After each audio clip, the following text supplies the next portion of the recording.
Ladies and gentlemen, it is time for today's NASCAR Cup Series practice and qualifying live commentary stream from Richmond International Raceway for the running of the Toyota Owners 400 for tomorrow afternoon. But here on this early Saturday morning, we have our first on-track activity for the NASCAR Cup Series this weekend. Be sure to hit the like button, subscribe for more NASCAR content as we have full flag-to-flag coverage of both the NASCAR Xfinity and Cup Series races this weekend. The NASCAR Craftsman Truck Series will be off this week, and they will be back next week at Martinsville for the triple header weekend for Truck, Xfinity, and Cup, but again, just Xfinity and Cup this weekend. The rest of the schedule for the weekend, obviously, got practice and qualifying both in this live stream. You won't have to go anywhere. We will also end up having live commentary for today's Xfinity race not too long after the conclusion of this stream. That will begin at 1:30 Eastern time later this afternoon. And as far as tomorrow's Cup race, remember it is at night, Easter Sunday night race at Richmond. Our coverage for that race with our pre-race will begin at 6:30 Eastern time. So got a full slate of schedule. Racing action at Richmond here, short track racing for this weekend. A very slick racetrack. We know this racetrack to create a lot of tire wear. It's probably not going to be to the extent that what we had seen at Bristol for the Cup Series side of things just a couple weeks ago in a short track. They're using the same tires that they had used at Phoenix earlier this season, not at Bristol. So there will be tire wear because of the racetrack itself. Overall, it really degrades the tires very quickly, but the tire itself is not the same that we saw at Bristol. But we will see wear, obviously, over the course of a long run, just due to the abrasiveness of this racetrack. Last repaved back in 2000, so 24 years of racing on this current surface, and this will be 25 once we get through the two scheduled races for the season at the Speedway. Regine Huddleston, thanks for tuning in. Sorry if my voice sounds a little bit different, by the way. It's gonna sound kind of stupid, but I ended up biting my lip when I was eating dinner like 2 nights ago, and it was starting to swell up on me a little bit yesterday, and it has today. So it hurt pretty bad when I woke up this morning. But I think the more I talk, the more I get used to the pain of it, I guess. So sorry if I end up like sounding a little funky at times or have a couple of speech impediments as a result of it. Feels really weird. But yeah, I'm excited for today's action. I think it's going to be interesting to see, what manufacturer is going to be on top, because so far this season on the short tracks and road courses, by way of just raw speed in practice and qualifying, and then into the race on the short track side of things, Phoenix and Bristol, it was the Toyotas. Back on a short track for 2 weeks in a row, again this week at Richmond, next week at Martinsville, and we're going to see if the Toyotas are going to dominate once again. On the road course, with the same package that we use for the short tracks as well on the road course side of things, we saw Toyotas have speed, but it was a Chevrolet of William Byron going to victory lane at Coda a week ago. He's the first driver to get to 2 wins on the season in the NASCAR Cup Series. Still 4 drivers with 1 win, and obviously many more still looking for their first of the year. But again, appreciate everybody tuning in here. Again, an early start time, just like we had for last weekend's coverage for NASCAR Cup practice, qualifying and practice. I think we started things at 10 a.m. last week. This is at 10:30, so slightly later, but still an early start time. Nevertheless, I like it. I like getting up early in the morning watching NASCAR. I don't know about you guys, especially if you're on the West Coast. It is very early in the morning, but again, appreciate each and every one of you guys tuning in for this stream. Again, doubleheader action for you guys. Xfinity race coming on soon after the conclusion of this stream, as we are still awaiting cars to hit the track for the first time today. I think when they come back from this commercial break, we should have cars on the track, which right now they just came back. So I'll let you listen in as we get started with practice for the Toyota Owners 400. And for the Cup Series, here for practice and qualifying, the modifieds ran last night. Boy, that was a thriller. A lot of lead changes, a lot of passing. More on that later. First, down to Regan Smith. Mike Martin Shanks Jr. knows a thing or two about getting around Richmond, 3-time winner at this racetrack. 20 minutes, a short practice. You're in Group B. What do you got to take away from that practice for Sunday, or for Sunday's race? It's tough here. There's not a lot of rubber on the track yet, so it's going to change a lot. Now we're racing at night again, so really just all about a feel you're looking for in your car, and then, what can it do in the long runs. All right, good luck in practice. Thanks, Martin. What's that feel you're looking for in your car, Kevin? Well, with this particular car, you want to be able to get in the corner as hard and aggressive as possible. So a lot of that brake split in the pads, like we saw at the first race of the year at the Clash. So you want to be able to get in a turn one right here over that bump and be able to drive the car down all the way to the yellow line on the brakes, because it's going to go up the racetrack. You heard it downshift right there in the middle of the corner. Actually, yeah, one gear too many. So into fourth gear down into turn 3, and it's going to have that natural up the racetrack diamond in the middle of it, but you want to be able to get your car to the yellow line on the entry and exit in the corner up to fifth gear, straight line braking all the way down to that yellow line, right back to the throttle, just a little bit of throttle. You hear the car hitting the ground. Yeah, the unique style of this racetrack with the dog leg on the front straightaway, straight on the back, obviously opens up that entry you're talking about, turn 1, but it closes the entry on turn 3. Very challenging to connect both ends of this racetrack. Yeah, and I want my car to be a little bit tight through the 2 and through the center of the corner here. You want it to rotate as good as possible, but the drive just gets so bad off the corner and you start to get loose in. But you got to get in the corner in these cars under braking. If you're loose in under braking, you're in big trouble here. I always looked at this racetrack at that 5/8 and 3/4 mark. That was the point. Rolling back to the gas, the car needs to be pointed. You need to be able to have that straight drive off. As the tires wear off, if you're not straight and have that left rear down, you're in big trouble. As we look at Ryan Blaney, it's interesting how shifting has just become part of the norm these days with these cars, with the sequential gearbox, with the gear rule that's in place for NASCAR. It's like, well, now you go almost everywhere expecting you're going to have to shift, 4 times a lap. There was actually some talk about trying to figure out how to eliminate that somewhere, and I think this racetrack could be a good place to do it. Shifting, in my opinion, has always been a crutch.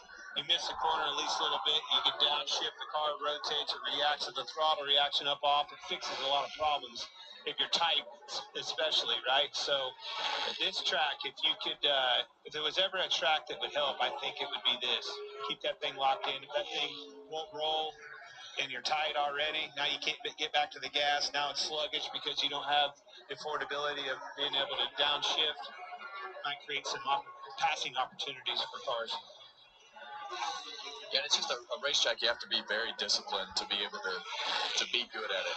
These lap times obviously are relevant today with qualifying, but really the long runs are what's going to be relevant to win this race. So it's a very disciplined racetrack.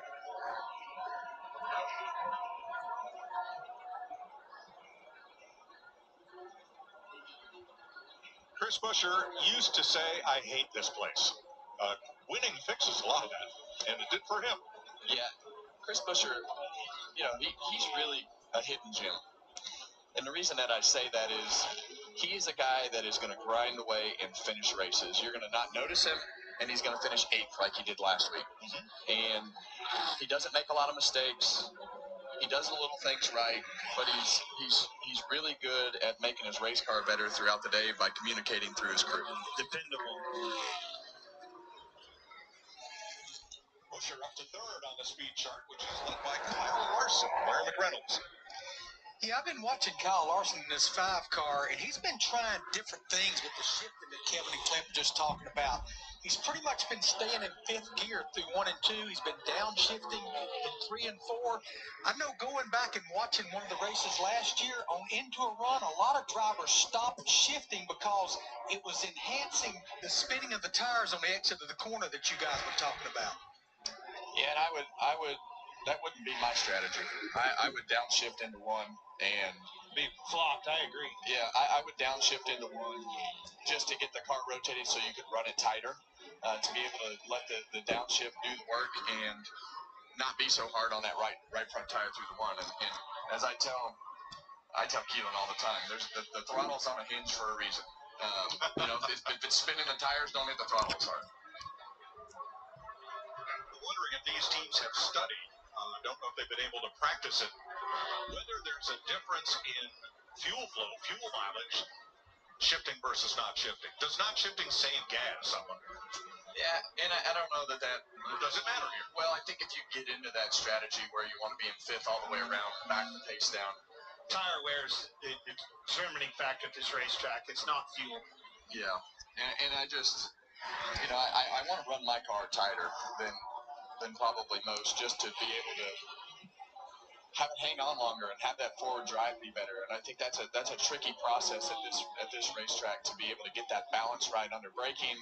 How much do you want it to turn through the center of the corner, but how much does it fall off through that run to be able to keep that entry and exit tight enough to keep you driving forward? I heard you say braking, and you saw right there riding, it was like 42% getting into the corners. Braking was always a big part of my success here. In other words, when I ran good, when I ran up front, you use minimal braking. If your car's tight in the center, struggling to turn, you can't run off the brake. You need to be able to run off that brake and the car do the work for you. Continue to turn around the corner. If it doesn't do that, you're in for a long day.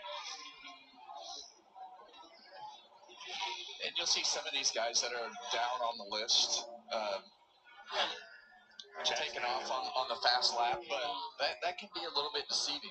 I think as you run, you don't want to be last, but I think as you run, there's a balance between takeoff speed and fall off speed. So the lap chart here can be somewhat deceiving. The lap time chart.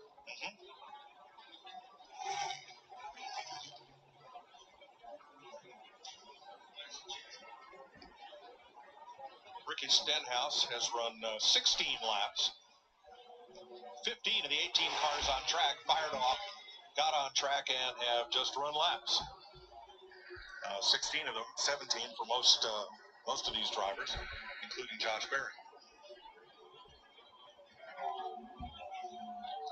Yeah, and I think some of these guys probably waited to take off a little bit, because really you want the right rubber to be on the racetrack, and that will hurt your fast lap as well. But it gives you a better read on the car, and that's really all you're looking for right here, is a proper read on the car, balance-wise.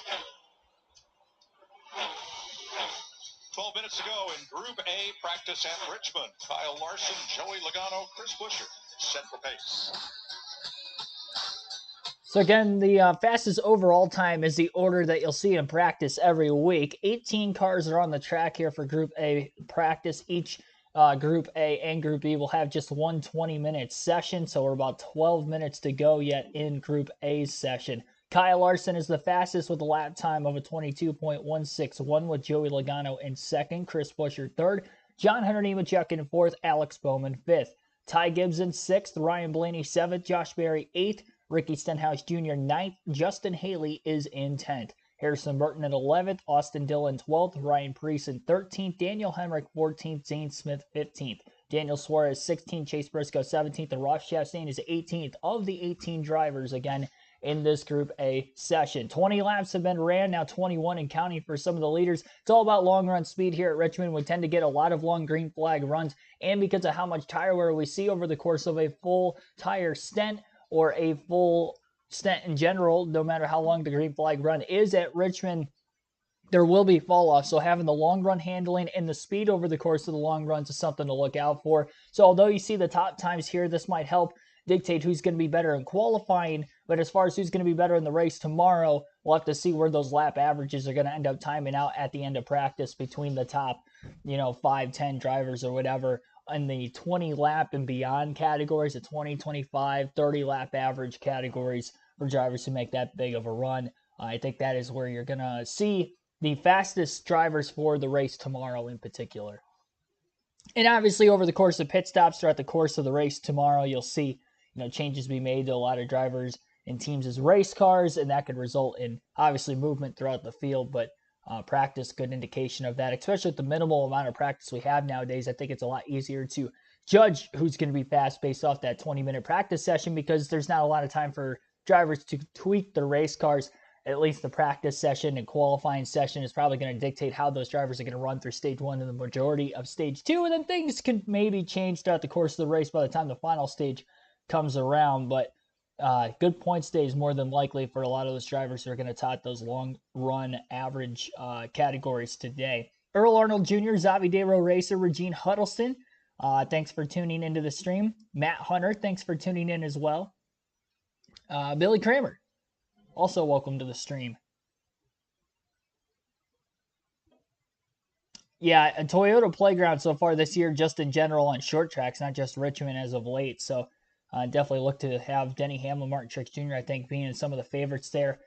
We saw a couple weeks ago with tire degradation at Bristol. Those were the two drivers that were going to be the ones to beat at the end of the day. Denny Hamlin has won 3 races in the next gen era on short tracks, and he's actually won at every one of the short tracks except for Martinsville, I should say. He won 2 races at Bristol, the last 2 that we've had there. The spring race just a couple weeks ago, the night race last year, and then he also won a Richmond race in the next gen era as well. So he's the only driver with 3 or more wins on short tracks, and Toyotas have been fast on short tracks this week. And we don't have Hamlin in this first session, though. We'll see how fast he is when he unloads for session 2. But the only 2 Toyotas in this group are Ty Gibbs, John Hunter Nemechek. The other 6 will be in Group B's practice. Nemechek 4th and Gibbs is 6th. But that's overall just 1 lap. As it looks like there are 11 cars that have already ran 27 or more laps in this practice session thus far. Fox, the UFL kicks off today with the USFL champ Birmingham taking on the XFL champ Arlington, and then kickoff weekend will continue tomorrow over on ESPN.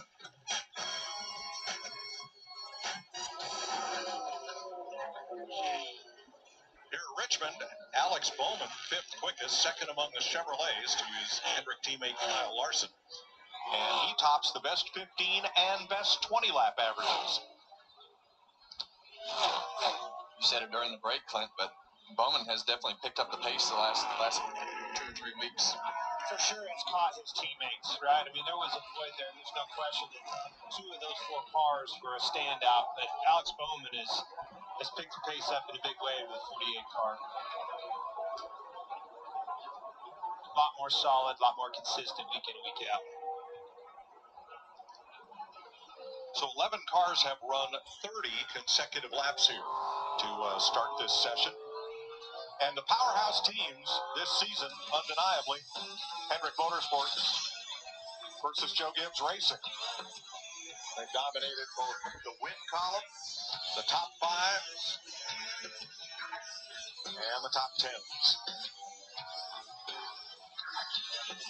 Look at the laps led between these 2 4-car teams. Big difference in that category. Well, Gibbs on the shorter tracks with more laps. You know, there's only 200 laps at Daytona, so. Well, that was definitely a story, you know, the tale that the first super speedways, those Hendrick cars dominated, then all of a sudden, oh, where these Gibbs boys come from? It was their turn, and then obviously last weekend, capturing back and taking that one back over to Hendrick Motorsports. Yeah, and once we got past Daytona, Atlanta, and I think when they go back to Daytona and Atlanta, probably Talladega, probably be a little bit better with the Toyotas figuring out their new body and everything that they've got going on. But on the short tracks and places that we've been lately, they've been on point. So that leaves Ford and particularly Penske Racing, where right now Ryan Blaney tops the consecutive 30-lap run.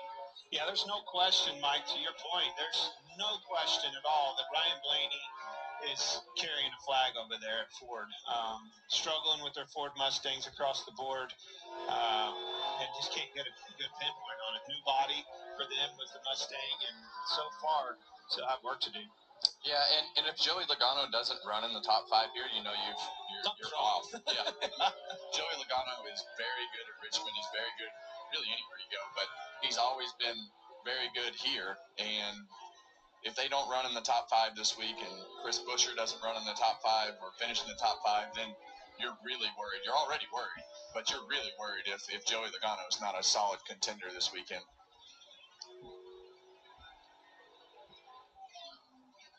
John Hunter Nemechek jumped right out and found himself a spot high up on the speed chart. He's the fastest of the 2 Toyotas in this session, Ty Gibbs being the other.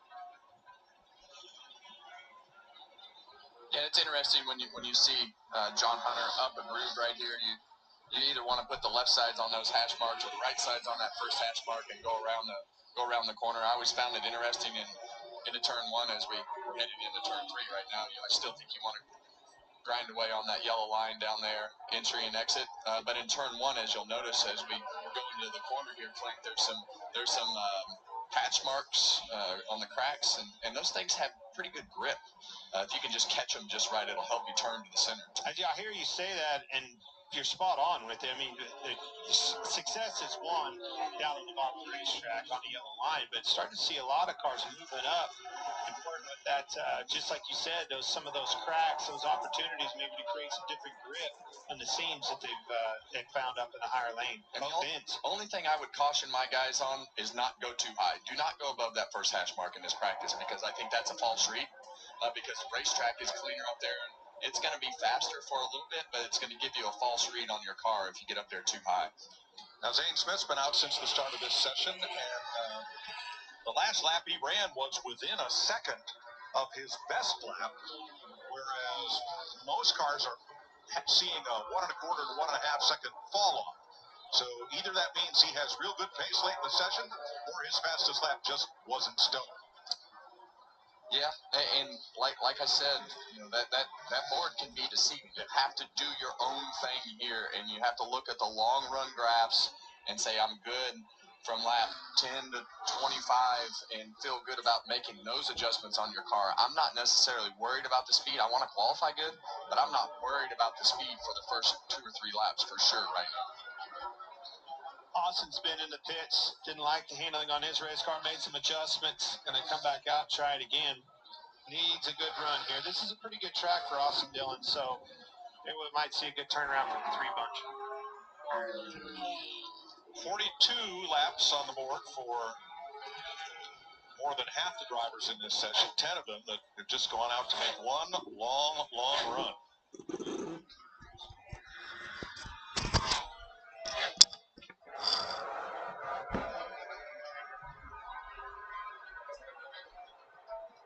Justin Haley, 10th quickest on the 3rd lap of this run. He's also run 42 laps, one of those 11 drivers that have done so, and his fall off is pretty average, about 1.4 seconds.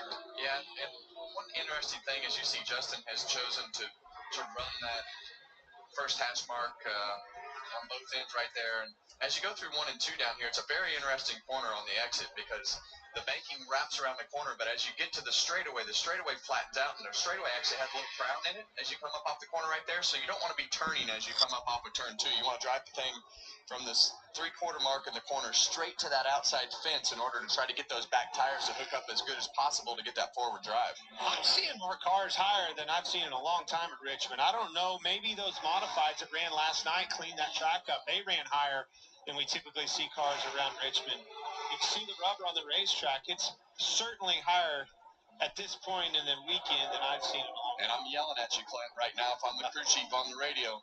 Don't fool yourself with that clean racetrack up there. Stay below that clean racetrack. But they're definitely moving the groove up the racetrack for sure. Danny Hendrick, 14th in this session. He's run 32 laps.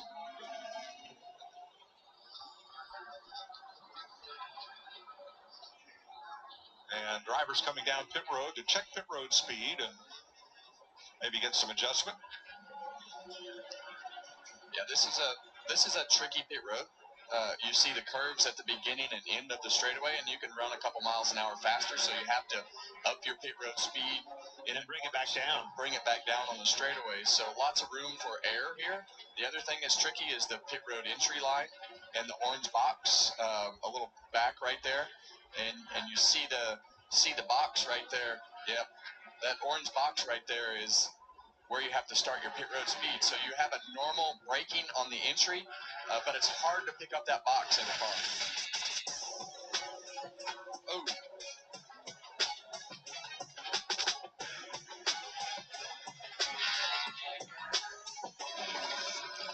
Lots of drama, lots of penalties. Yikes. All 4 have to be below that orange box. We see it time and time again. Very hard to come at speed on old tires and judge your distance right there. Overstepped the bounds several times. Used to be an orange cone there, but we killed the orange cone. Yeah, well, the cone was good up until it wound up on the racetrack. Right. Exactly. Which I didn't mind. You know why? It was a caution. Yeah. You get tired, don't you? All right, Kyle Larson wins Group A practice. So Larson fastest overall in practice. Lap times over the course of about a 45 or so lap run seem to have dropped off about 1.7 seconds, at least for Kyle Larson. Some of the others in the field that ran their last lap time, you can see like a Chris Buescher ran a 23.9, 23.8 for Logano as well. So about 1.6 to 1.8 seconds of fall off in that 45 laps. So again, that's going to create some pit strategy in especially stage 2 and stage 3 tomorrow. Not so much stage 1 because stage 1 is way shorter than stages 2 and 3. Stages 2 and 3, you can see a pit strategy if it goes green from start to finish, anywhere between 2 stops to 3 stops, depending on the strategy. I doubt you're going to see anybody only pit once and actually make it work over the course of the long haul, with each of those 2 stages being over 150 laps in length. As far as your top 10 through this first group of practice, Group A, again, it's just concluded. Kyle Larson is fastest overall of 22.161 for him. His fastest lap was on lap 3 of his 45 laps he ran, most of them consecutively for all those drivers that ran more than 30 laps. Joey Logano second fastest, Chris Buescher third, John Hunter Nemechek fourth, Alex Bowman was fifth fastest in practice, Ty Gibbs in sixth, Ryan Blaney seventh, Josh Berry eighth, Ricky Stenhouse Jr. ninth, and Justin Haley 10th. Now remember, only 18 drivers were in Group A. The next 18 will be in Group B, and you'll see those lap times kind of match up with one another from these Group A and Group B drivers. And we'll have our overall standings basically throughout the course of this practice session on our leaderboard. We'll take our first ad break of this live commentary stream for NASCAR Cup Series practice and qualifying for tomorrow's NASCAR Cup Series Toyota Owners 400, for the Spring Richmond race. Easter Sunday night, our coverage for tomorrow's race will begin at 6:30 Eastern Time. And also we have some Xfinity Series race coverage today at 1:30 p.m. Eastern Time. So hope to see you guys for those 2 streams throughout the course of this weekend. Hope you are enjoying the stream so far. Be sure to hit that like button so we can get to our goal of 50 likes on the stream. Again, 50 likes is our goal. We're at 19 right now for this practice and qualifying session. Wow, big rush to either get off pit road or wait and let everybody else get off pit road. Here is Group B out for their practice session. Now in Group A, more than half, 10 of the 18 cars in Group A made one run of 40-plus laps, as many as 49, Joey Logano and Ryan Blaney, 49 laps each. See what happens here in Group B as they come off pit road and start to get up to speed. All these guys know from their teammates and whoever they've been watching that whole first practice, they know what the pace is, they know what the fall-off is, and now they know what they're chasing. So as they get up to speed, we finish the story of the modified race last night. Great race, great competition in NASCAR's only open-wheel division. The 3 guys that have traded the championships back and forth of the last few years, Ron Silk, Justin Bonsignor, Doug Kobe, they all battled for the lead throughout. Ryan Newman even had a shot at the lead.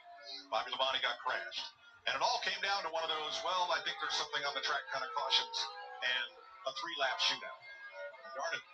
Bonsignor and Silk don't go side by side the whole last 2 laps, wheel to wheel. Real thrilling 150-lap race. Great show. Bonsignor won it. I just tuned in, tried to find it on flow, and finally got it on. Got sat down on the couch, comfortable. It was a victory lane shot. Oh, jeez. I missed it.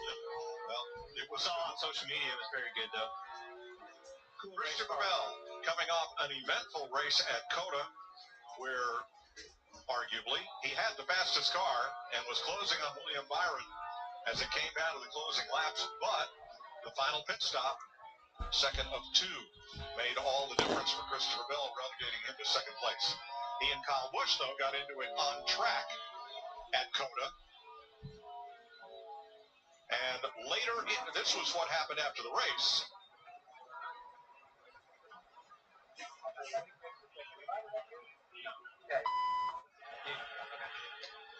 Well, I love that he tried to give him the old, should we shake hands? Yeah. He didn't get it.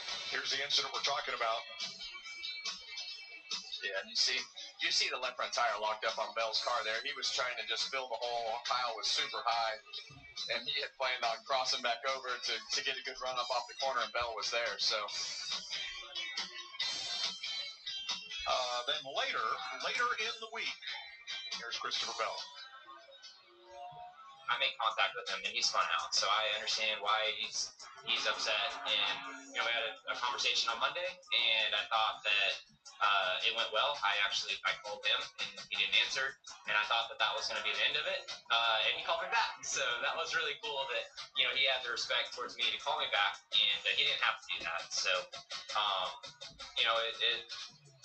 it's behind us, and whatever happens moving forward, it is what it is. Always a tough scenario and how to handle those things when you spin somebody out, Clint.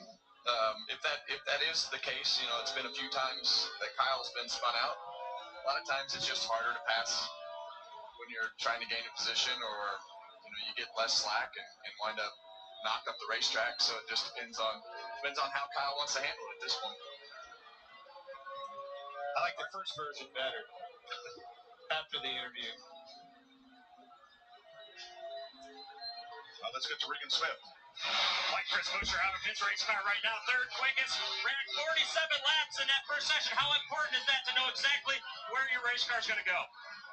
Yeah, that was our straight last time here, and we want to make sure we still got that. So when it was open, we'd fire up, close enough to be able to run the thing out, and we weren't. So team did a fantastic job. Had a good next to Ford Mustang under us. So I know we got to really dive into the data here and figure out where we're at. It was pretty respectable, but we got a couple things felt like we can tweak on and be better yet. Thanks, Chris. What he just said right there, in my opinion, is the hardest part about the format in which these guys are under, with the short practice sessions and then having to go right to qualifying. And then the fact that you add in that you really can't come to pit and make any of those adjustments. Now they have the only thing they have the tire data, right? You have your tire data, the temperatures, the buildups, all these things, camber readings, and that. We're gonna go out and we're gonna make a couple adjustments. You're gonna qualify, then we're going straight to racing. Not much to change and to move forward with. What the bed that you made is the bed you're lying in. Well, and that was kind of a compromise between NASCAR and the teams and the drivers. Everybody has a different agenda and what they want. The teams practice. It costs money to practice. To have multiple practice sessions before qualifying, that's expensive. You want to do it all in one day because that is cost efficient, trying to save the team some money. And don't get me wrong, I'm a fan of it. Okay. I'm saying that's the facts. That's the challenge within it. But that's why the entertainment value goes up because of it. If you gave these guys 2 days of practice, that window of opportunity is going to narrow up considerably, and the product is probably going to be stale because of that. Well, I know this guy probably has William Byron.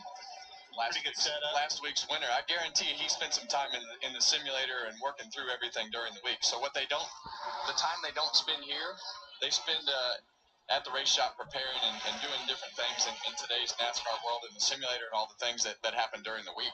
And the car he's about to pass, Ty Dillon, is back in the Cup Series, has a few starts this year. Let's look at William Byron here. In the 7th generation NASCAR Cup car that we race today. Wow. They just come out of the box. Guns firing for both hands. And put a couple up in the win column early. And last 3 years. Yes. Yeah. And William Byron, he's a really, really hard worker. And I think that work ethic and a lot of the things that happen during the week and the study and the simulator time, work ethic matters in the performance of this race car. And I think that's why you see some of these guys shine more consistently than others, because they work harder. Heck yeah, they do, and it's all the way across the board. But it's the whole package, the whole organization. I mean, you've got them all hitting on all 8 cylinders all the way through the board. We just talked about it. Bowman, right? His teammate Bowman, struggling a little bit. They have figured out whatever these 2 cars are doing, and slowly but steadily catching. Well, you know as well as I do, when you have good teammates and you can see their process and the things that are happening, the things that they're running in their car and what's working for them, you can start to try some of those things and incorporate them into your car. Bowman got going slower than you're only as good as the people around you. Yeah, that's right. 12 minutes to go. Michael McDowell fastest in Group B over Brad Keselowski, Eric Jones, William Byron, and Christopher Bell. Top 13 fastest in Group A. 14th is where McDowell's at. Again, fastest in Group B, as you just heard over the Fox Sports 1 broadcast. Those drivers have only ran a little less than 20 laps to this point in their practice session in their allotted 20 minutes of time. We'll look at the point standings coming into this weekend for the NASCAR Cup Series. Martin Truex Jr. is currently your points leader on the season. For the battle for the regular season championship. Still no stage wins on the year for Truex. Only one top 5 finish, which came second at Bristol a couple weeks ago, but 4 top 10 finishes in these first 6 races this season. Nobody's finished in the top 10 in all the first 6 races this year, but the driver with the most top 10s is second in the point standings, and that being the second-year driver Ty Gibbs. 3 top 5 finishes to go along for Ty Gibbs as well, including last week at COTA, and we'll see how he can continue his streak of top 10s. He's got 4 in a row coming into this weekend's race at Richmond. 6th fastest overall is Gibbs right now in practice. 2nd fastest of the Toyotas. Again, he was in that Group A session. 2 stage wins on the year for Gibbs, and only a 5-point difference in the standings overall between Truex and Gibbs as well. Ryan Blaney, 3rd in the point standings, by far the highest Ford in the standings. He is the only Ford in the top 10 in points. He's 3rd. Next closest Ford, Chris Buescher, who is 12th. And he did win at Richmond last year. He's 3rd fastest in practice right now. So I think Buescher's got a good chance to try to climb up that leaderboard just a little bit. The only other Ford in the top 16 inside the playoff cutoff line as of right now through the first 6 races is Brad Keselowski, who is on that bubble spot in 16th, 3 points ahead of Chase Briscoe. For the final spot. The drivers with the win so far this season who are locked into the playoffs would include William Byron with 2. He's 6th overall in the standings. Denny Hamlin, who is 4th overall in the standings, has a win. Kyle Larson has 1 win at Vegas as well. And he is 5th overall in the standings. Christopher Bell with a win is 7th overall in the standings. So those are the 4 drivers with at least 1 win this season. Daniel Suarez is the other driver. So 4 drivers with 1 win. 1 driver with 2 wins. Suarez 14th overall in the standings with his win coming at Atlanta. Some of the biggest movers in the point standings from last week, both up and down. Kyle Larson loses 4 spots. He actually went in as the second place points getter, falls down to 5th in the point standings. And William Byron moves up 4 positions after a great day and a win last weekend at COTA. Obviously, big there, scored some stage points in stage 1 and stage 2, even with the pit strategy of pitting early. He was in the back half of the top 10 as he had that much race pace. Chase Elliott ended up losing 3 spots in the standings after last week. Not a great points day, sacrificed the stage points, and ultimately didn't get a good finish with the penalty he had on track as well as the spin in the final stage. He missed the S's on a restart to begin stage 2, and then he ended up having a spin because of contact led him to a finish outside the top 10. And again, no stage points to show for there. Daniel Suarez lost a few more spots and points. Kyle Busch had a valiant effort, up and down day for sure, but still finished with the top 10. He gained 3 positions in the point standings. And we look at some of the drivers who are still in trouble. Joey Logano has picked up 4 positions in the standings 2 weeks in a row, but is still 22nd overall. And total points behind 16th has closed quite a bit for Logano. He's only 35 points behind Keselowski. He capitalized big time in stages 1 and 2, staying out to get some stage points and still ended up with a 12th place finish. So even though overall not really a good day for Joey Logano standards, a good day in the sense of trying to cut the deficit down and get yourself in a good position to potentially make the playoffs at regular season's end.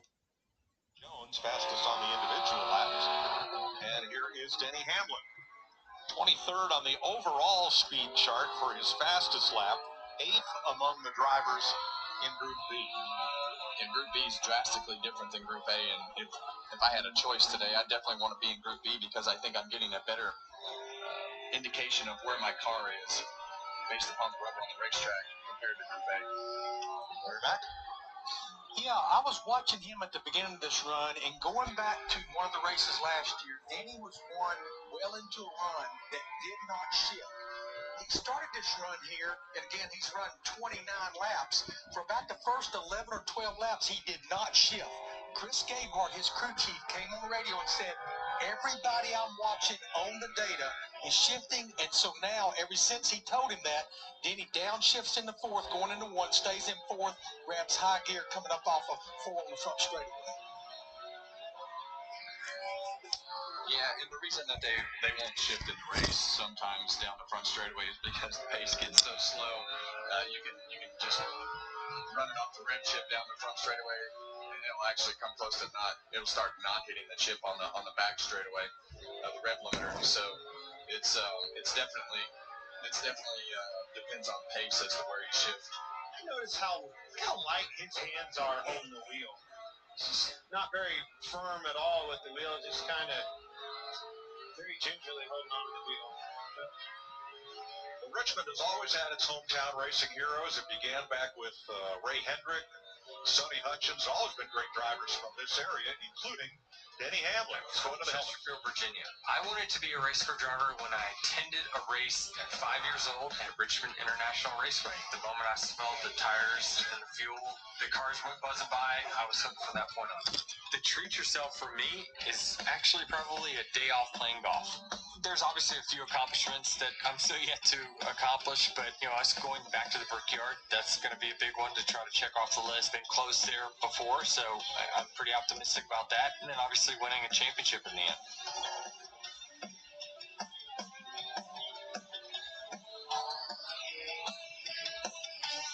Well, he's had quite a career here. 4 wins, 3 poles, 6 stage wins.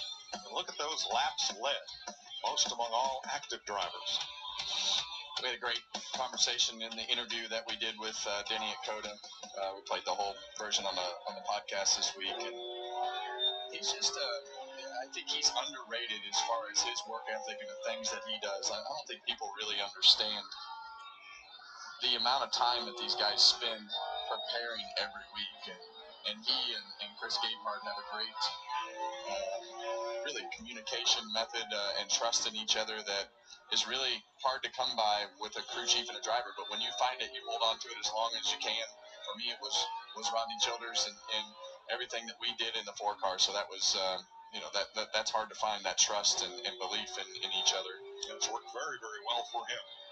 Regan? Well, Mike, very unusual to see Ross Chastain towards the bottom of the speed charts. Ross, what do you guys talk about in this short 20 minutes between you and Phil Surgeon to get the car better for qualifying? How to go faster, Regan. Looks like Chevy definitely way too tight starting off there. We did wait a few minutes, but my teammate Daniel rolled out 1 lap after me, hopefully faster. So, yeah, I guess we checked off slowest to qualifying at Bristol, slowest to practice here at Richmond. Definitely not what we want, but we know that our balance is off there, just really tight, sliding the front tires a ton. So we settled in and we're okay long run because we weren't very fast to start. So, yeah, it's a humbling deal, but we'll see. Free it up here and see if we can pick up that second. Mike, I can tell you, it's all hands on deck. Ross on the computer studying what he can study, the intercom system, everybody talking back and forth, trying to get him freed up to where he needs to be. A lot of work to do and a short time to do it. Well, let's look at some of the drivers that have had great success in this young season. William Byron with the 2 wins, including last week. Christopher Bell with the most top 3 finishes. Ty Gibbs is back on top of the best average finish list. And Denny Hamlin, the only driver to lead every race this season so far. And here's your point leader, Martin Truex. Only driver to finish on the lead lap in every race thus far. Then there's the rest of the organizations. Yeah, this is a Martin Truex Jr. kind of weekend to be able to try to put themselves in the victory lane with the style of race and driving and everything that comes with Richmond. Loose on exit up to 2, sure. Yeah, and that's what we talk about.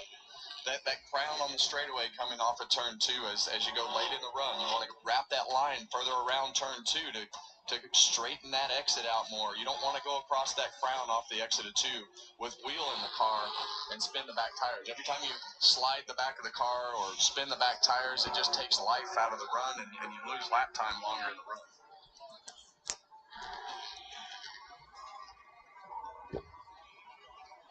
Last time we saw Corey LaJoy, he was lying on his back on the pit lane in Austin.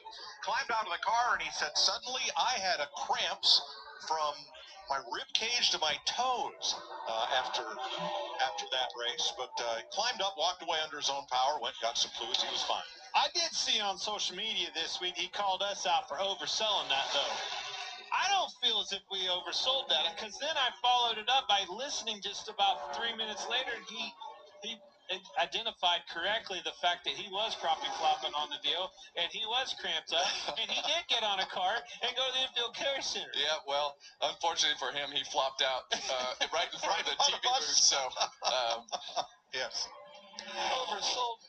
No way. But all's well that ends well. Yeah, well, here's the deal. He was just cramped up, and every driver on pit road, we heard Christopher Bell talk this week how sick he was after the race and didn't feel well. I promise you that 3/4 of the field felt like that. That was an exhausting last run of the race, and you're just so busy there, and you don't get a break, and it's hot, and the drivers will have to go through not what they went through last week, but it's going to be the same thing here. You're going to have a lot of green flag laps and not get a break for a long time during this race this weekend as well. Bubba Wallace, fourth among the Toyotas in this Group B, behind Jones, Bell, and Truex, ahead of Hamlin and Reddick.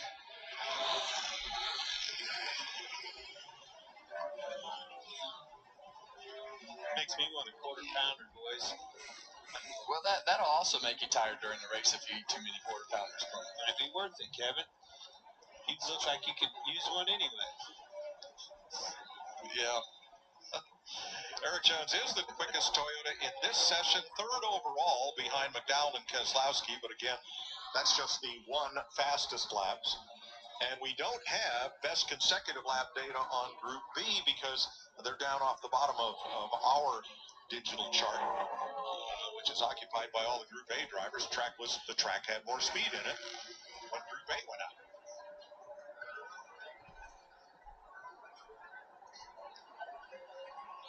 Chase Elliott, 29th overall. He is the third quickest Chevrolet in Group B, second behind Byron. Just ahead of Hocevar, and then LaJoy, Busch, and Dillon. See him coming to pit road. That box is hard to pick up. You want to practice pit road speed in this corner so you get a good rhythm where you go up and down on the speed to get back to the straight line speed. Tricky pit road. Everybody needs to practice it. If you don't, that's your own fault. You put yourself in a window to make a mistake early in the race, and we've seen a lot of mistakes on pit road this year, so a lot of these guys need to practice. So you see the orange box. Well, one's what to do, and 6 cars what not to do. Yes, and that's why you do it, because you got to know how far you can break into the corner. Easy to lock that left front tire up into turn 3. It's better to give up a little bit of time getting onto pit road so you can have those references and pick up the pit box, that box at the end of pit road to know that you need to be below that. So it's there's a lot that goes into it in those little details. So Michael McDowell is the winner of Group B practice. Everybody turns their cars around for qualifying coming up next. All right, so Kyle Larson fastest overall in practice, and he was again in Group A. Fastest in Group B was Michael McDowell. He was 14th overall. The Fords look to have picked up, I believe 6 of them were in the top 10 overall in practice, and again, that fastest car in Group B was Michael McDowell. I will say, obviously, most of the Fords were in Group A, as you see on our chart right here. This is going to be the qualifying order for Group A. There were in total 8 Fords out of the 18 cars on track that were in that first group. Only 2 Toyotas, quite a few Chevys as well, 8 and 8 with the Chevy and Toyota camp, more evenly spread apart in Group B with 6 manufacturers each on the racetrack at the same time. Justin Haley will be the first driver to qualify for Group A's qualifying session. Daniel Hendrick is going to be in the second spot as far as drivers to go out on the racetrack and qualifying. Josh Berry will be 3rd, Harrison Burton 4th, Austin Dillon 5th, Ricky Stenhouse Jr. 6th, Ryan Preece 7th, Zane Smith 8th, and Daniel Suarez will be 9th. Each of these drivers will get 2 laps. Top 5 from both Group A and Group B will requalify for the top 10. And the starting order for Group A, positions 6 through 18, they will be on the outside row for the start of tomorrow's race. Group B, 6 through 18, positioning in their qualifying order will set up the inside lane for the start of tomorrow's race at Richmond. Alrighty. Took a look at the point standings already for the start of stream. Couple of quick shout outs here for those of you that are watching this morning's stream. Wade Zielinski, Paul Moss, Chris Davis, NASCAR 2311 Cup Series Racing, NASCAR Vintage 17, Karen Williams, Dan Bowers, welcome to the stream. Mark Witkowski, Leonardo, thanks for tuning back in again. And many others. Silent Owl Scribe. That's a bold prediction, saying Haley Deegan will get a top 10 this weekend. We'll see. We'll see. Just subscribed. Well, hey, man, thanks, Paul. Appreciate it. We are very close to 5,000 subscribers on the channel. Coming into the weekend, I think I needed 68 subscribers last time I checked yesterday afternoon. I did not check, obviously, throughout the course of the stream yet. I'll check before the start of our Xfinity live commentary stream and keep you updated throughout the weekend. But we only needed 68 subscribers to get to 5,000 on the channel. We could definitely do that this weekend. We cut that deficit in over half of what it was last weekend. So let's try to narrow it down. Let's get to 5,000 subs. That would be greatly appreciated, obviously, but that'd be another big milestone here in this young channel's history. Regan Smith standing with Brad Keselowski on pit road with an interview. Brad nearly won this race last time here. Is this the weekend we get that win? Yeah, I hope so. Richmond's been such a great track for us. The last two races here, Regan, I thought we were certainly in contention and, won stages and did all those things. So far, BuildSubmarines.com Ford looks really good, drives really good. Got a great pace. We'll see how it'll qualify. All right, got qualifying coming up. After qualifying, an Xfinity race in the booth this afternoon. Are you all brushed up on your notes? You ready for that? I am. I got Joey Logano, Adam Alexander. Adam carries all of us. We all know it. So, Adam, thanks for your help. No, it should be fun. That's always a great race, the NASCAR Xfinity race here during the day, and we're going to see a lot of action. All right, the keys are Brad Keselowski, and get ready to qualify here in a moment. Going to be a little extra drama in that Xfinity race. Bubba Pollard, the Super Late Model star, very, very fast in practice, but then went out to qualify. Had trouble getting through turn one, and he'll be coming from the back of the field. That will be fun to watch. There you heard it. The guest analyst for today's Xfinity race will be Joey Logano, Brad Keselowski. I'll listen into some of that broadcast later on this afternoon, just as he did here for practice as well. Again, qualifying about to begin. Practice is now over at Richmond. Each driver will get 2 laps. Top 5 again from this Group A will advance into the second session to make another 2 laps, which will set up the order for the top 10. Again, those first 9 cars that we'll see on track here shortly will be Justin Haley, then Daniel Hendrick, Josh Berry, Harrison Burton, Austin Dillon, Ricky Stenhouse Jr., Ryan Preece, Zane Smith, and Daniel Suarez. Then they'll go to commercial to come back. The next 9 will go out.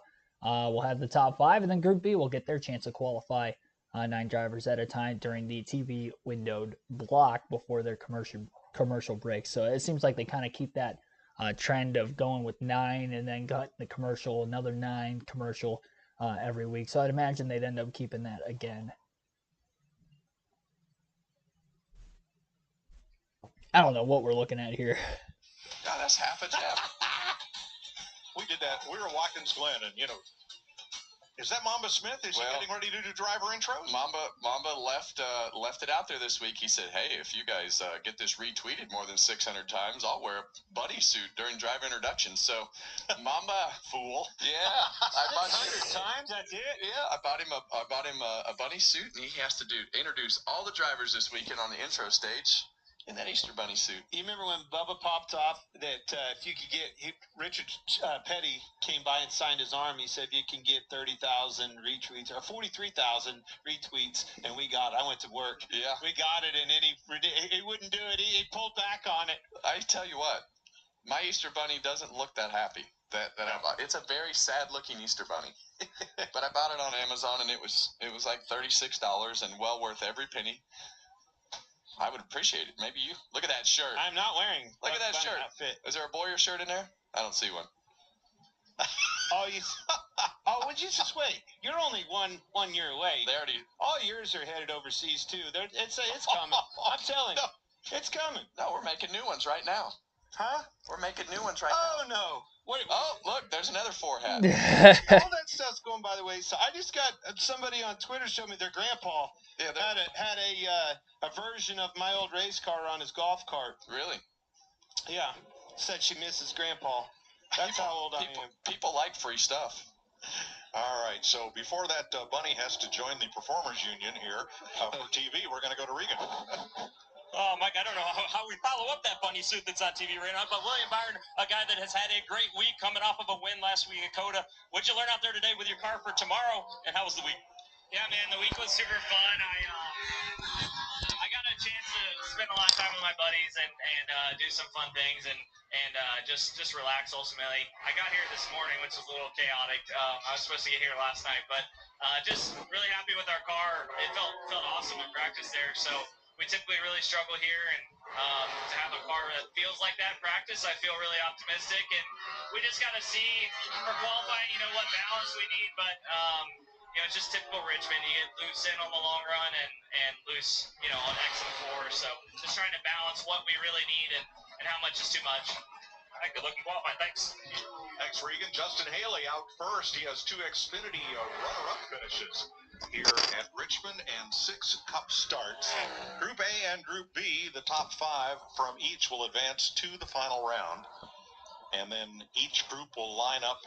Group A in the outside lane. Justin Haley just qualified during William Byron's interview, finished his 2 laps. His fastest was his second, which was a 23.007. I did notice when I was watching Xfinity Series qualifying just before the start of this stream for Cup Series practice and qualifying that the fastest laps for a lot of the Xfinity drivers was on lap 2, that they would pick up from lap 1 to lap 2 in qualifying. So we'll see most of these drivers more than likely run more than 1 lap. Next on the racetrack is Daniel Hendrick in the 31 for Colleague Racing, running the LA Golf paint scheme this weekend. Tracking in the green compared to the first car on the racetrack before him, Justin Haley. So a lot of drivers in the Xfinity Series qualifying session pick up in turns 3 and 4 compared to turns 1 and 2 as well, at least by way of the tracking indicator on where the other drivers that they were having to chase on that tracking indicator, whether it be first or fifth on the cutoff line. And Daniel Hendrick obviously picked up in 3 and 4 in his first lap. His first lap was faster than Haley's second. And it looks like Hendrick's going to pick up from lap 1 to lap 2, as expected. Only a couple hundredths faster, as he'll drop a 22.972. And up next will be Josh Berry. Berry had a career-high second-place finish in just as few Cup starts he made last season in replacement for Chase Elliott when he was on his injury leave. Alex Bowman, obviously, Josh Berry filled in for Alex Bowman when he was gone for a few weeks, picked up another top 10 in that 48 car as well. So 2 top 10s in the short stint last season, but again, a second in the Spring Richmond events for Josh Berry. And we'll see what he can do in an SHR for this weekend, which Kevin Harvick in that very car did win at Richmond in the Next Gen era. Back at 2022, he had won the summer event. Berry fastest of the first 3 qualifiers through lap 1. Lap 2, he's going to pick up another 10th or 2. Biggest pickup between laps of the first 3 that have gone out, nearly 2 tenths quicker on lap 2. 22.574 for Josh Berry, 4 tenths quicker than Hendrick. It's a pretty good lap. Berry was top 10 in practice. Harrison Burton, who was 11th fastest overall in practice, is up next. 3 straight finishes outside the top 10 for Burton, unfortunately, this season. Still searching for that first top 10 this year. In the 7th start, it'll be in the Dex Imaging Wood Brothers Ford this weekend. 3rd full-time season in the NASCAR Cup Series for Burton. And his first lap was quicker than Josh Berry's second, so we'll see how much Burton will pick up on lap 2. Down the backstretch, doesn't seem to be as quick here on lap 2 compared to his first go at it. Until he gets through 3 and 4, he picked up a little bit. Lost a bit off turn 4, maybe a little tight. But the first lap was good enough, 22.553 for Burton to get to the top of the speed charts.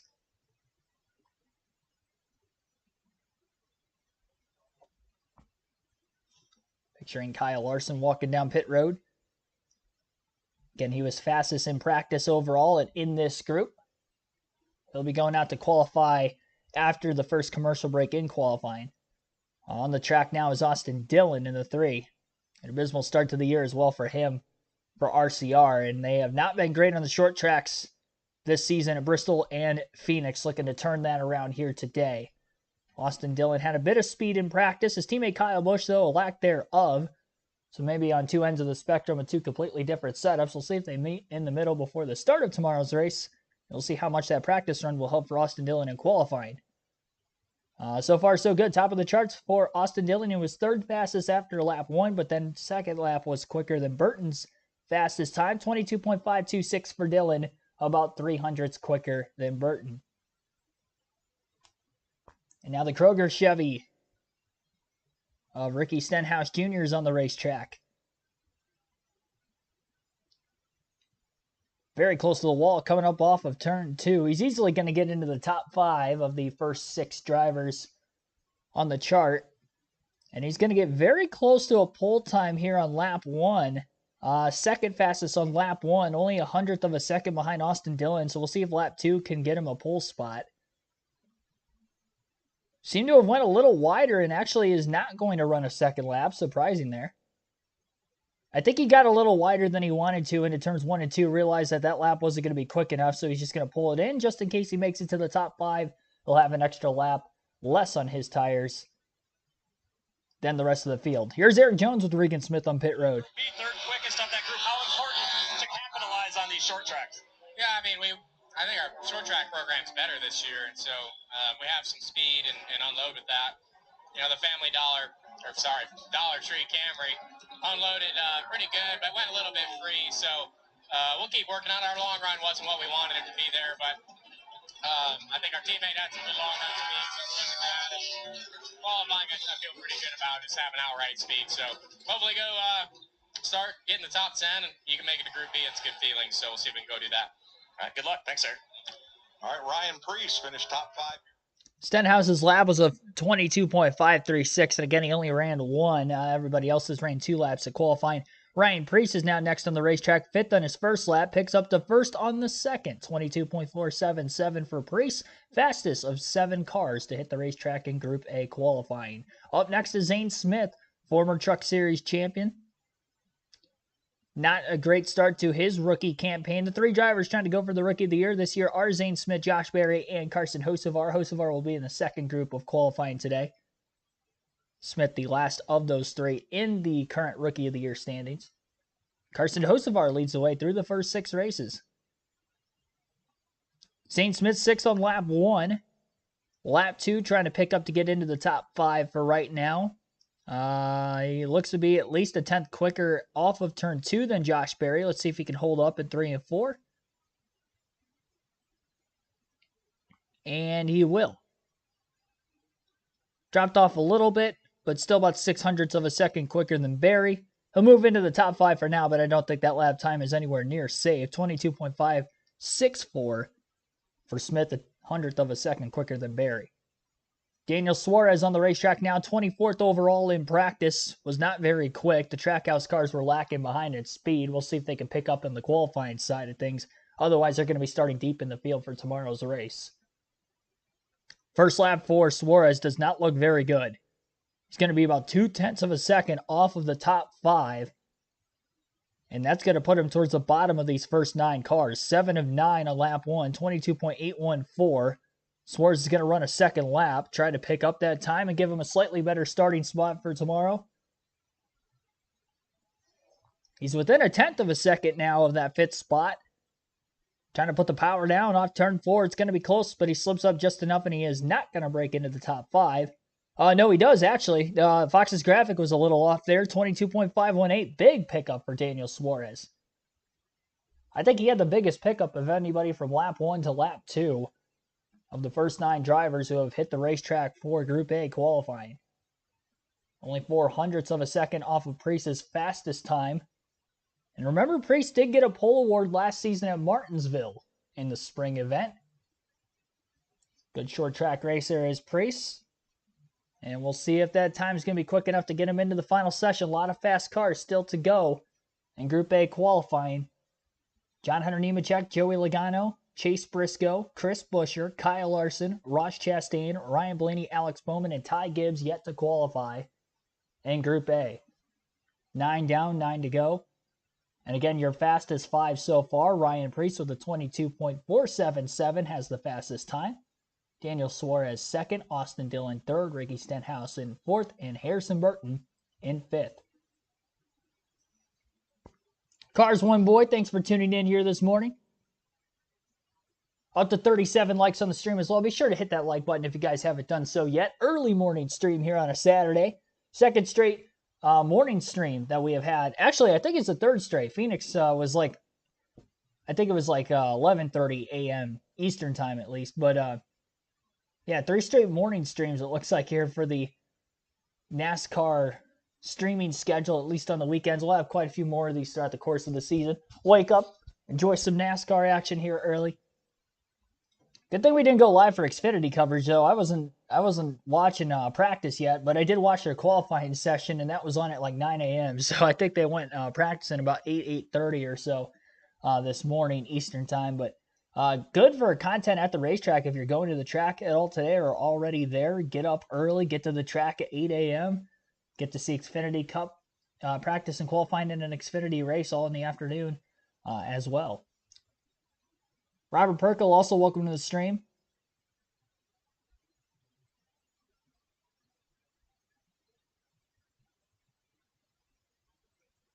Said they couldn't scroll down the Group B lap average. Yeah, I don't know. They could have just pulled up another graphic to show it, I guess. But that's all right. We could take a look at it afterwards. We'll go through the practice session lap averages right when we wrap up this stream. Denny Hamlin standing with Regan Smith now on pit road. Tires at the end of practice. When and where do you determine how hard you're going to drive it into turn 1 for qualifying? A lot of it is really feel, especially at this racetrack. It just 50 feet here and there really makes a big difference. And so you just try to get a little bit more, but really for myself, it's been about feel at this track. And so definitely been hit or miss in qualifying, but hopefully we can get ourselves in that final round. That's just the only goal we got. Thanks, Denny. John Hunter Nemechek on track, won a truck series race here in 2021. Larry Mack, Ryan Preece has the fastest lap. What was different about his lap? John Hunter Nemechek now to the top of the charts, or sorry, not to the top of the charts, but is on the racetrack right now. 22.6 flat for lap 1, 8th. Should have a big pickup, kind of similar to Daniel Suarez. Not quite as big as Daniel Suarez's pickup, but a pickup nevertheless. And it will get him into the top 5. And it will get him to second. I think Fox's graphic is a little bit off. Because it was on Suarez's second lap, and it was here for Nemechek's second lap. They both got to second behind Preece. Nemechek is second now, and Suarez has now dropped to P3, as Suarez obviously went out before the commercial, and Nemechek since then. Joey Logano on the racetrack. 2 poles already this season. 3 front row starts in the first 6 races, as this 22 car is on the racetrack. Great first lap, already to the top for Logano, 22.333. And I think that was faster than Kyle Larson's lap time that he had put up in practice as well. In fact, I think the top 3 lap times on the racetrack were all faster than what Larson had ran in practice. So quite a bit of pickup here in qualifying trim versus race trim. And even faster on lap 2 for Joey Logano. Compared to lap, nope, that graphic was off again. 22.333. I'm just not even going to look at Fox's graphic anymore because it's thrown me off 3 drivers in a row. Logano is the fastest, though. 22.333. See, on our screen, it says his second lap was a 23.355. So, yeah, definitely slower on lap 2, but not by much. He ran so quick on lap 1, he didn't really need to run quicker, I guess. Unless he, of course, gets bumped out of the top 5, which still could happen as we have more than 5 drivers yet to qualify. Chase Briscoe on the racetrack. Had some good runs with SHR on short tracks and road courses over the next-gen era. His only win came at Phoenix on a short track, or at least what I consider a short track, in the NASCAR Cup Series. And this is probably the closest racetrack to Phoenix by way of just the style of racetrack it is. A lot more tire degradation, obviously, here than Phoenix, so in that way it's not comparable. But the similar banking in the corners, at least what turns 3 and 4 is at current Phoenix Raceway, and what both corners are here, banking-wise, about the same. And a 3/4 mile racetrack here versus, of course, a 1 mile track at Phoenix. Chase Briscoe did not get into the top 5, though. He actually slowed up from lap 1 to lap 2, and he was 10th overall of the 12 drivers. So Briscoe not very fast on the speed charts in qualifying, A 22.613 for him was his fastest. And now Chris Buescher is on the racetrack, former Richmond winner. In fact, he is the most recent Cup Series winner at Richmond, winning last summer's race. Spring race, of course, was won by Kyle Larson. Buescher to second fastest. Buescher was third overall in practice time and now second in qualifying with a 22.460, a little over a tenth of a second behind Logano's fastest lap. And here's the spring Richmond winner from last year, as I just mentioned, Kyle Larson. Larson about a half a groove off the yellow line on his first lap through turns 1 and 2. And it does look like this first lap is still going to be quick enough to at least get into the top 5 for now. We'll see if he can make a run at Logano's time on lap 2. Second fastest on lap 1 for Larson, 22.358. He's going to have to pick up about 0.03 of a second to top Logano's fastest time. Through 1 and 2, a lot lower this time through 1 and 2 than what he was on the first lap. 3 and 4 on both laps, staying glued to that yellow line. Fast again on the second lap, but not fast enough in comparison to his first lap. He dropped a couple hundredths. And so Larson stays P2 on the grid. Chastain was last of the 36 cars overall in practice, and he was in Group A, which is interesting to say when you consider the fact that a lot of those Group A drivers overall were faster than the Group B drivers in the practice session. His teammate Daniel Suarez no longer inside the top 5 with Larson bumping him out on his qualifying lap. We'll see if Chastain can pick up a ton here and give himself a much better starting spot for tomorrow's race. 12th on lap 1 with a 22.576 for Chastain. Lap 2 going better through turns 1 and 2. Doesn't come out quite as close to the wall. Seemed like he kept a slightly lower exit. Trying to keep it as tight to the bottom as possible is the arc for Chastain, and he does move into the top 5. Great lap by Ross Chastain, picks up a ton from practice.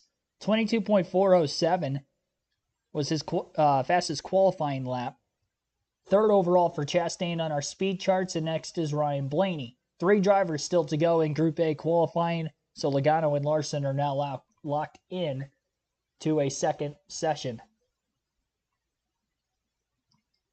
Blaney has qualified on the pole at Richmond before, although his best finish here is only 7th.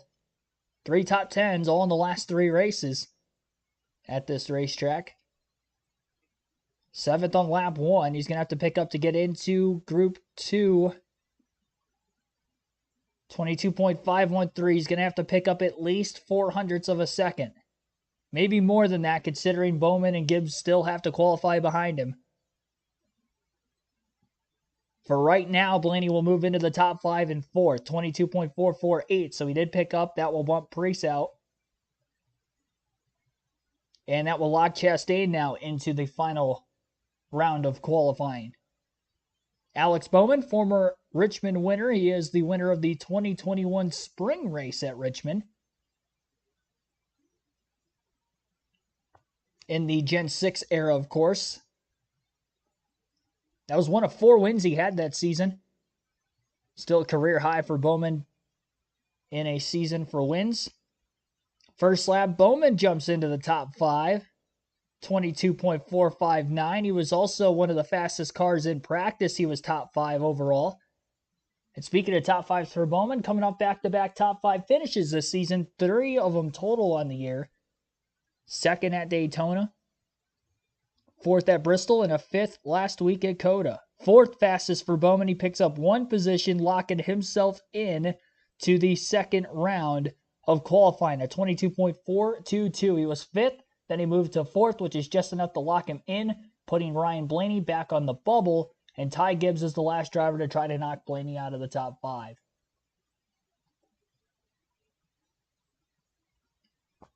We'll see if he can do it. Yeah, Fox's graphic has Bowman as 5th, even though he's not. He's in 4th. So, yeah, I don't know what's going on with Fox's graphics today. They are off. they are way off. Gibbs 9th on lap 1, 22.5 flat.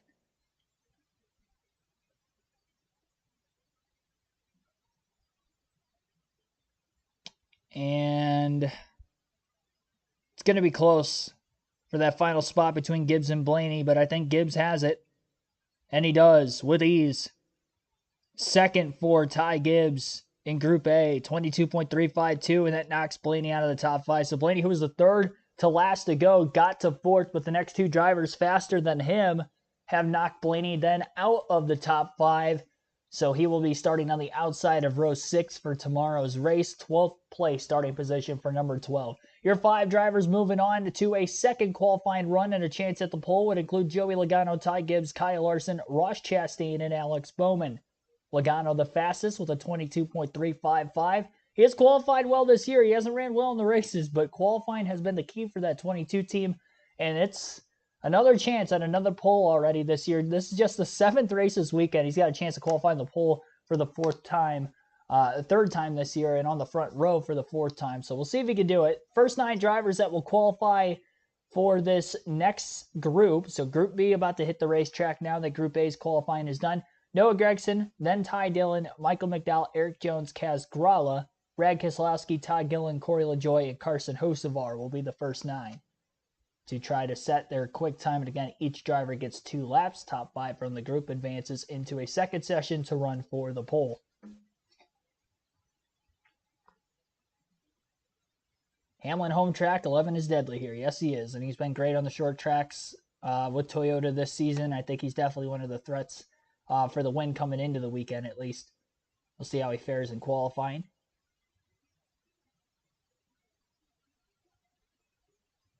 We are at 37 likes on the stream. Again, our goal is 50 likes for this stream. Goal of 50 likes. First final round for Bowman this season. I'm not sure.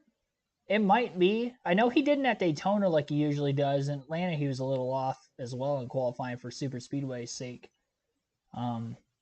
It might be the final round of qualifying for Bowman for the first time this season. I didn't pick that up on the broadcast. I have the earpiece in for the audio reasons, so I'm not actually listening to the coverage of the race like I am with the race audio that you guys are able to listen to at the same time. That's just because I turned the volume up on my phone where I'm actually watching everything take place.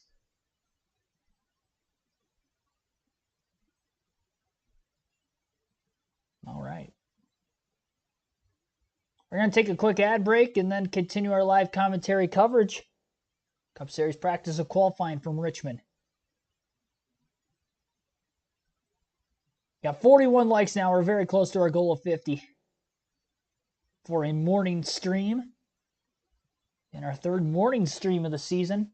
That's not counting the ARCA race at Daytona, which started at like 11:30 at night, finished at like 2 in the morning. And Friday night at Daytona, that one didn't count as a morning stream. Regan Smith interviewing Joey Logano, who is fastest in Group A. Can we expect more of the same in the next round from you? I hope so. Qualifying at Richmond is always pretty unique with running 2 laps and your fastest on your first, your second seems like it's kind of 50-50 through the top 5 there. So hopefully the show Penzo Mustang's got speed in the second run and making sure we keep up with the adjustments from cycles and those type of things that we don't really know what cycles are going to do very well here. So we'll attune to what we think is right, and hopefully it's just as fast as second time. Thanks, Joey. Noah Gragson. Pretty competitive lap for Gragson. None of the SHR Fords got into the top 5, though, through Group A, so it's going to be tough for Gragson to hold on just based off that stat alone.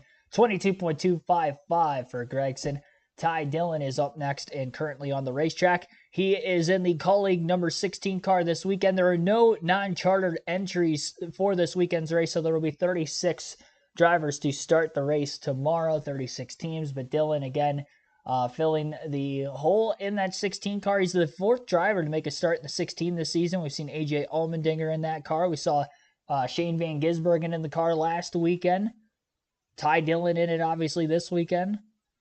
And we've also seen, I think Kaz Grala had a start in that 16 car at one point this year as well. Michael McDowell is going to be on the track. Dillon's lap time not near Gragson, 22.495 for Dillon. Couple tenths off of Gregson's fastest time. Long John Silver's Ford McDowell. He was fastest in Group B and he, in practice, I should say, third driver in Group B to hit a qualifying lap. Third of 3 on lap 1. He should pick up exponentially on lap 2, I would assume.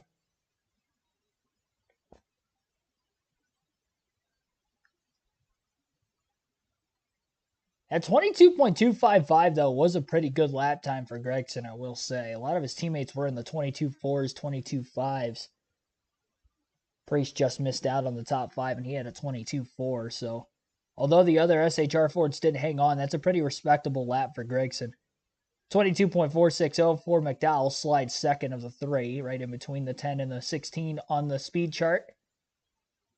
And in the Dollar Tree Toyota Camry, it is Eric Jones. First Toyota in Group B to hit the track. Will be the only one on this side of the commercial break that is actually going to be a Toyota to run their qualifying session. Second on lap 1 for Jones, 22.375. Has to pick up a little over a tenth to get to Gregson's time on lap 2. Sliding wide off the exit of turn 2. It might have killed some speed. And looks to be slower on lap 2 with a 22.404. So Jones will remain second. Gragson remains on the top. Kaz Gralla in the 15 once again this weekend for Rick Ware Racing. 6 starts. His best finish this year is 23rd. Although he has had some better runs this season by way of just overall race pace. Think back to Bristol a couple weeks ago. He was in the top 10 for a lot of that race until that final run in the final stage of over 100 laps to the finish. That car fell off quite a bit, as many of them did, especially in the Ford camp. But I got to say, competitive start to the season, all things considered, for Gralla in 2024. Really loose off turn 2. Almost snagged the wall with the right rear corner panel. Yeah, the second lap is not going to be anywhere near the first. 22.776 for Gralla. I believe Haley was the slowest of the 18 drivers in Group A's qualifying session. Gralla the slowest in Group B, but that second lap was pretty evil from a handling side of things. Great job keeping it off the wall, but scuffed a lot of speed off of it. He was 3/10 behind the next closest driver of Ty Dillon. Brad Keselowski up next. We'll see what Bad Brad can do. His teammate Chris Buescher was able to get a lap time into the top 5 through Group A. And outside of Blaney and the Ford camp having good runs this year, both the RFK Fords have had respectable runs as well. Keselowski second on lap 1. Lap 2, let's see if he can get to the top spot. He's not even going to run a second lap. 1 and done for Keselowski. Regan Smith standing with Ryan Blaney on pit road. Tomorrow to be good in the race. Yeah, it stinks we didn't get, transfer in our group, but we kind of just missed it a little bit in qualifying, but I thought our race pace was fairly decent. I was pretty happy with it. So we'll see. It's going to change a little bit, from what it was today to tomorrow night. Track goes through swings. This place is pretty temperature sensitive, I feel like. So we'll see, but in a decent spot with our Menards Duracell Ford Mustang, and see what we got tomorrow night. Good luck. Thanks.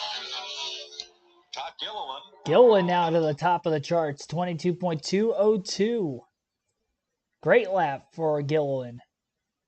And he's going to run a second. Surprised Keselowski only ran 1 lap, 22.335. I think Stenhouse was the only driver in Group A that only ran 1 lap. But Keselowski 1 and done here. We'll see if it'll be quick enough. 3 Fords at the very top of the chart right now, although a lot of them in these first 9 to qualify. Corey LaJoie will be the 8th of the 9 before the commercial break. Then his teammate Carson Hocevar will be right after. I've noticed some drivers on their first lap through 1 and 2 have been running a half a lane off the bottom. I saw Larson do that back in Group A. Just saw LaJoie do that here in Group B. It's been several other drivers to do that, and I saw that in Xfinity qualifying as well. Not sure if that's intentional or not. LaJoie into the top 5 through lap 1 for now. He qualified in 5th last week at COTA, his best start of the season. And I think it was his first top 5 start of his career, if I'm not mistaken.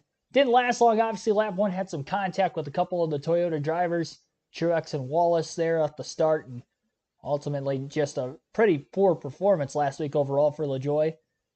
But looking to qualify and race good here today. He jumps up to third on lap 2 with a 22.333. That was the same lap time Joey Logano ran in Group A's qualifying, so that might hold. We'll see. Yeah, Gillen's 22.202 was the fastest lap we've seen in qualifying so far today.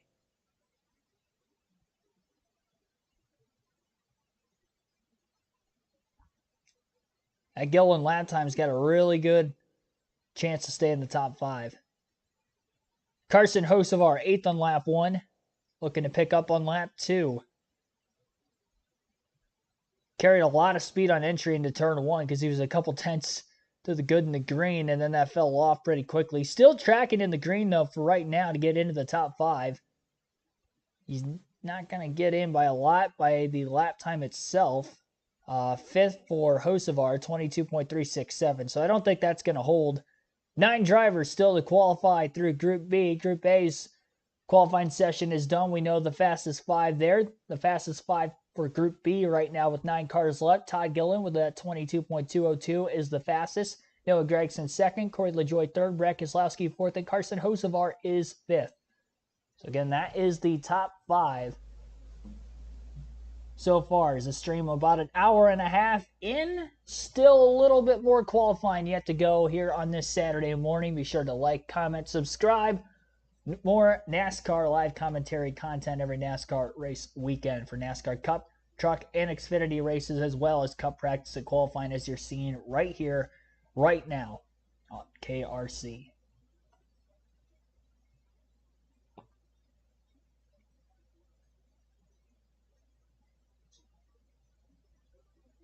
Chris Davis pulling for Chevy.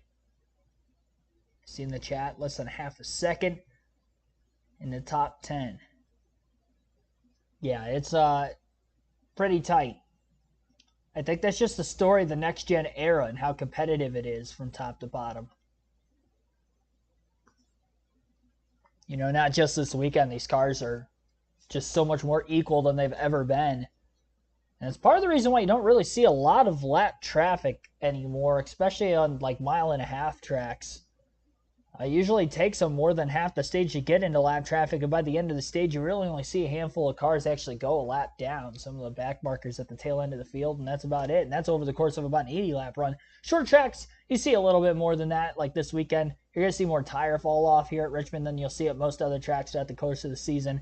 We saw that with Bristol, and that's why only 5 cars finished on the lead lap. That was a little bit more on the extreme side of things. I don't think you're going to see quite that this weekend, but I could easily see there being less than 15 cars finish on the lead lap this weekend. We've seen that with Richmond next-gen races in the past because we do get long green flag runs here, both pre- and post-next-gen era. We saw that even in the Gen 6 era there, those last few years. A lot of similar races. A lot of long green flag runs, very few cautions for incident. Final stage comes down to a 2 to 3 stop strategy. What's going to be better, just depending on how much tire wear there is. Now, it's interesting because in practice, over the course of about a 45-lap run, we saw about 1.8 second difference in tire fall off for some of the fastest drivers. Some of the drivers who weren't as fast at the start of the run only really dropped off about 1.6 seconds in average because their long run speed was better than their short run speed. So we'll see how that is going to work tomorrow. Maybe it'll be a little bit less than that. Teams will get more fine-tuned with adjustments in preparation for the race and throughout the course of the race tomorrow. Cooler track conditions at night, although relatively cool with the morning hours today, even though the sun is out more so in the daytime than the nighttime. Although overcast skies, I will say right now as well, so it's not like the sun beating down too much. I would imagine the track will have slightly more grip still tomorrow nonetheless. Austin Cindric is going to be the next driver to qualify as he's on track right now. The 2 for Penske Racing. Will jump up to position number 2 on his first lap. 22.222. Also faster than his teammate Joey Logano from round 1. Group A's round 1, I should say.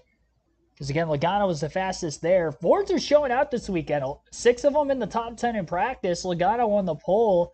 And the top 3 right now in Group B are all Fords, and they ran faster laps than Logano did in Group A. So for the first time this year, maybe the Fords can perform on a non-super speedway by way of speed and maybe break into the win column for the first time this season. Bubba Wallace is on the racetrack.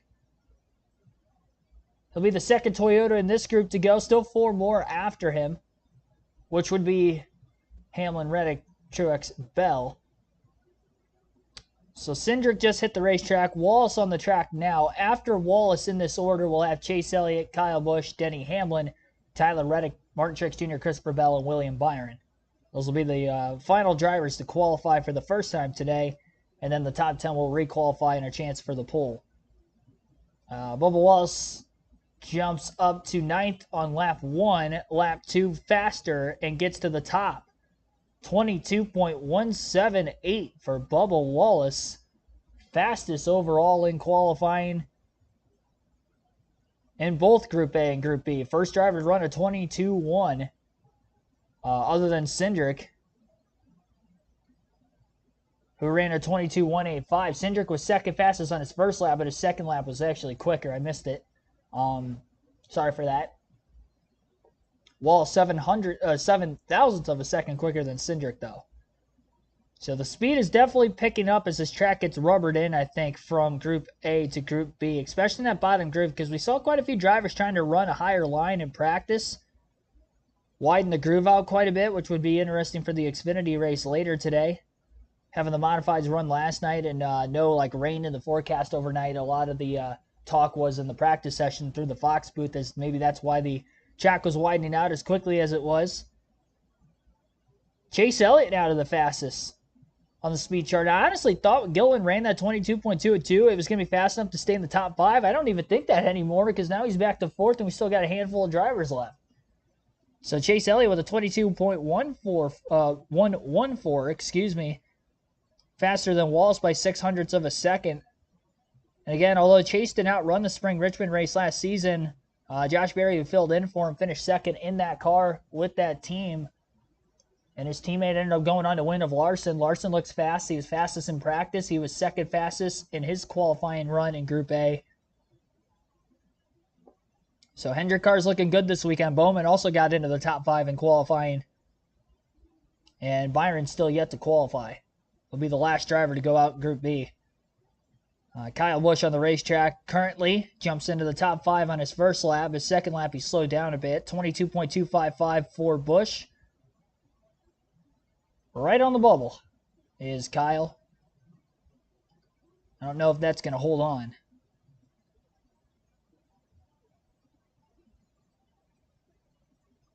Got Denny Hamlin up. He said his goal was just to get into the top 10 overall, which would be top 5 in this group. We'll see if he can do it. Multiple-time former winner at Richmond. Gen 6 and this Gen 7 next-gen car as well.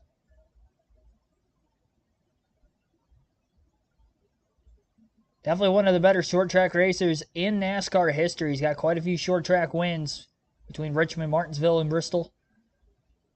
No matter the generation of race car. And Hamlin in his home state this weekend, for at least right now, will jump into the top 5. 5th, just beating out Kyle Busch, 22.230 for Hamlin. 4 drivers still to qualify through Group B. Reddick, Truex, Bell, and Byron. Reddick on the track currently. We'll see what he can do.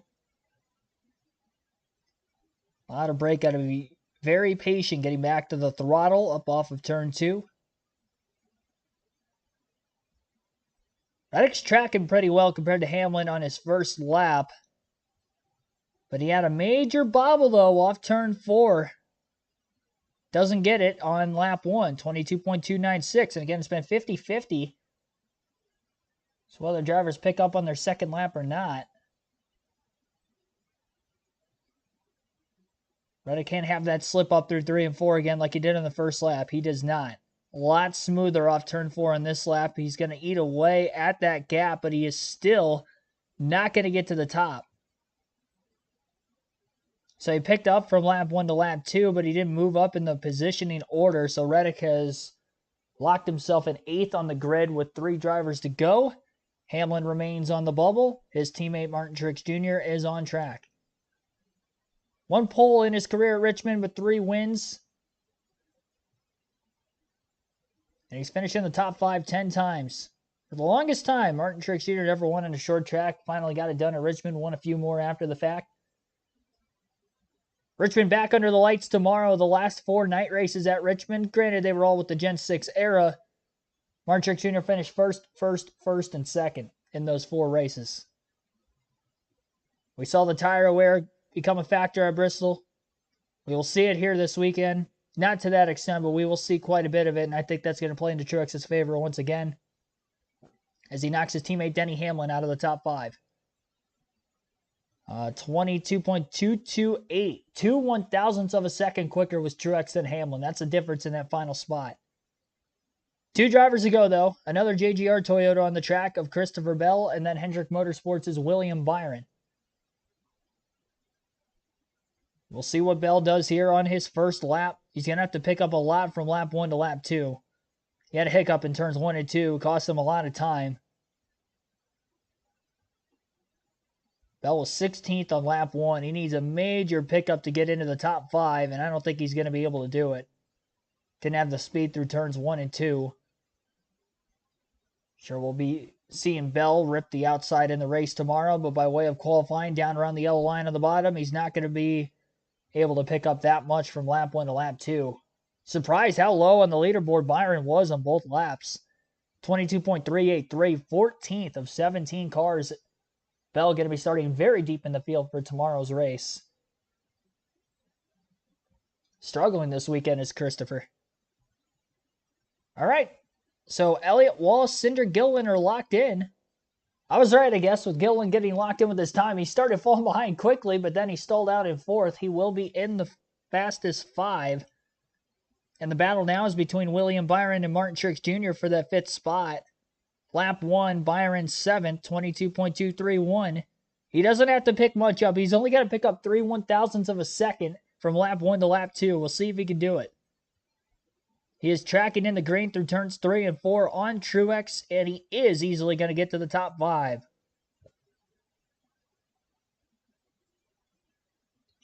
No, he does not. Fox's graphic was wrong again.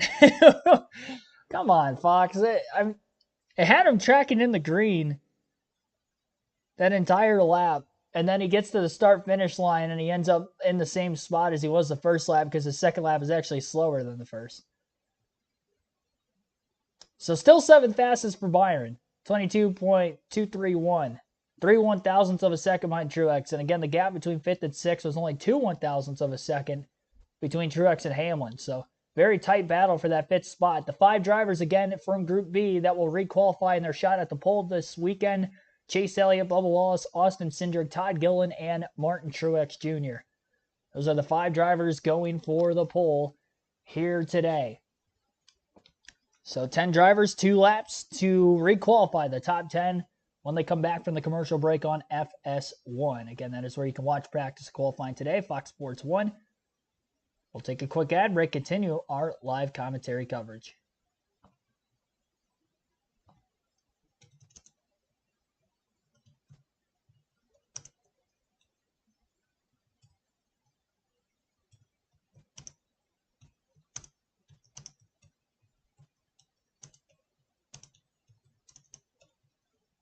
Yeah, I don't think it's supposed to rain tomorrow.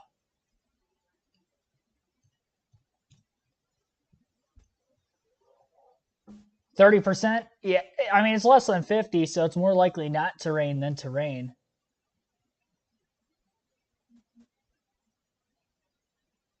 I'm a very by the odds person.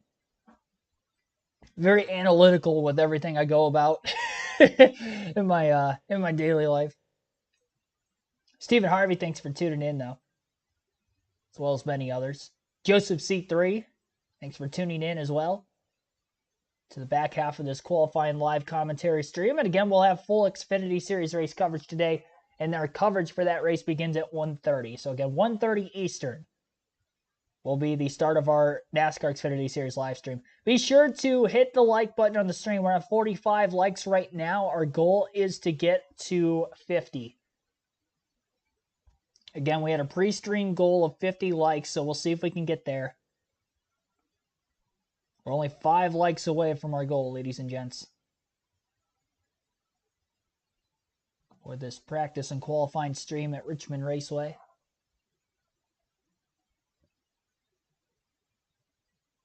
Not the same order, but again, the 10 drivers going for the pole: Ross Chastain, Austin Cindric, Kyle Larson, Chase Elliott, Martin Truex Jr., Joey Logano, Bubba Wallace, Todd Gilliland, Alex Bowman, and Ty Gibbs. The two fastest in the respective groups: Logano was fastest in Group A, Chase Elliott was fastest in Group B. Kyle Larson was fastest overall in practice earlier. And he, again, is going to re-qualify for the pole, so he looks to have a fast car so far this weekend.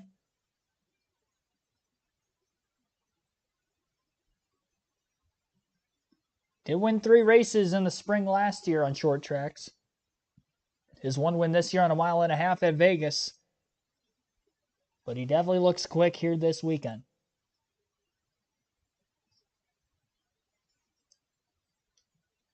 Run for the pole, Richmond. Bubba Wallace, a great lap. So what do you got to do to get just a little bit more to go get that pole? I look at the last 2 weeks and not making mistakes in the second round is going to be key for sure. But nice to just unload with some speed here at Richmond, carrying off the momentum we had last time we were here. Really relaxed weekend. Get to go home later. My wife's birthday today, so happy birthday, Amanda. See you soon. But yeah, I think just not trying to get too much. You know, you're in the second round. You have a decent pit stall selection, so just go out there and hit your marks and be cool, calm, and collected. It'll be fun. You guys are debriefing, looking at what's going on in terms of the SMT and the data that you guys can look at. Anything you picked up in that in between rounds that maybe transfers over? Yeah, looking at brake traces, I was really heavy on the brakes, so I think just losing a little bit less, getting to the min speed a little bit sooner will be key for us. But also, you know, going out 9th here, we have 8 cars in front of us that we can have a good reference for to shoot for. So it'll be nice to see what happens. Things lining up nicely for Bubba right here qualifying.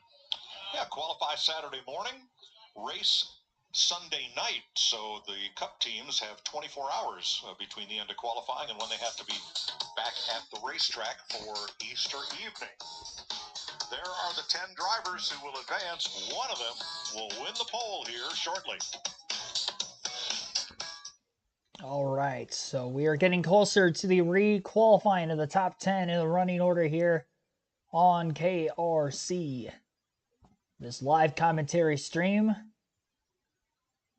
Again, goal of 50 likes. We're at 45 still. We have more than that watching. Be sure to hit that like button so we get to our like goal here. Again, we are very close to the end of this stream. I probably guess anywhere in the ballpark of 10 to 15 minutes to go.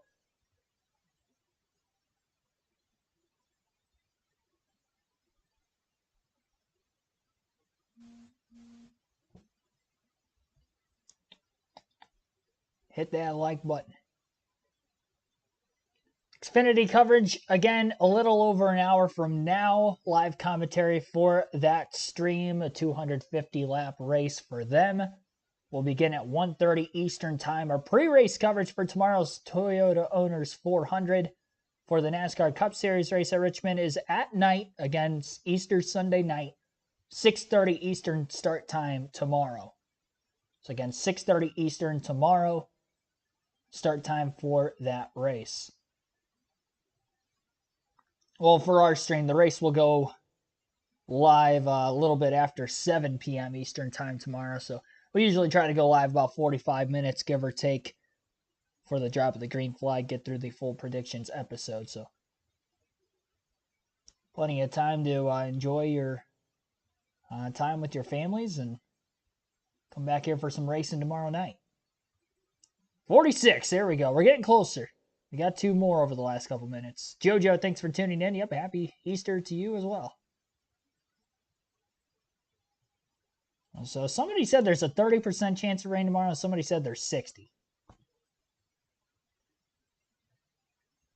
I think that just goes to show how different, like the, like where you look at to find weather.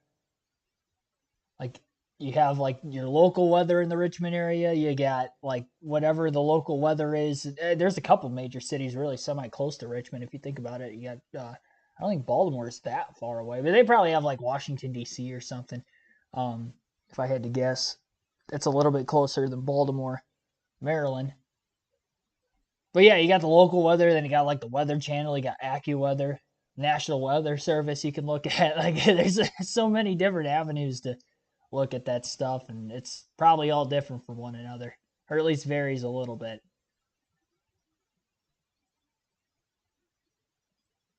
First time I ever saw NASCAR was 1965, and I love it. That's awesome. Been around the sport that long. I should say the sport has been around you, but yeah, that's cool.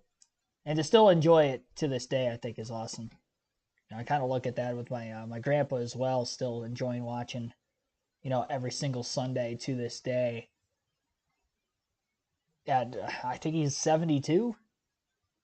Been watching it for a long time. Ever since they started having the flag-to-flag races on national television, at least, I know he's been watching at least that long.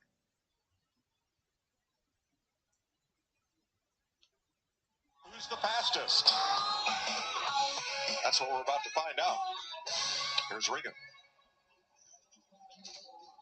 Todd Gillen, a great job qualifying into the next round, actually, in round 2 for you for the basically first time this year on a normal racetrack. So how good does that feel to have a fast car? Yeah, it feels really good. I think, it just shows the preparation that my guys are bringing to the racetrack at Front Row Motorsports. I think, we've been showing it more and more. But today was a solid day. We were unloaded close in practice. Makes the weekend easier. And our Forsiga Ford Dark Horse Mustang's really fast. So, we made it to the second round. Obviously, to have a shot at the pole is really cool. We need to make the right adjustments. We need to be prepared when we get to these moments, even if it doesn't happen very, very often. So, again, just we got a really fast Ford Mustang, and just really proud of the men and women at Front Row Motorsports for bringing these type of race cars every week. Thanks, Todd. Front Row, one of 6 different teams represented in the top 10 in qualifying, including 2311, Trackhouse, Hendrick, Gibbs, and Penske. Farsiga. Is that how you saw that being pronounced, Clint? I like it. Is that what you thought? Nope. Well, the X is always a question mark, how you pronounce that. Yeah. It's it would have been way more fun if Clint would have tried to say it first. pretty different.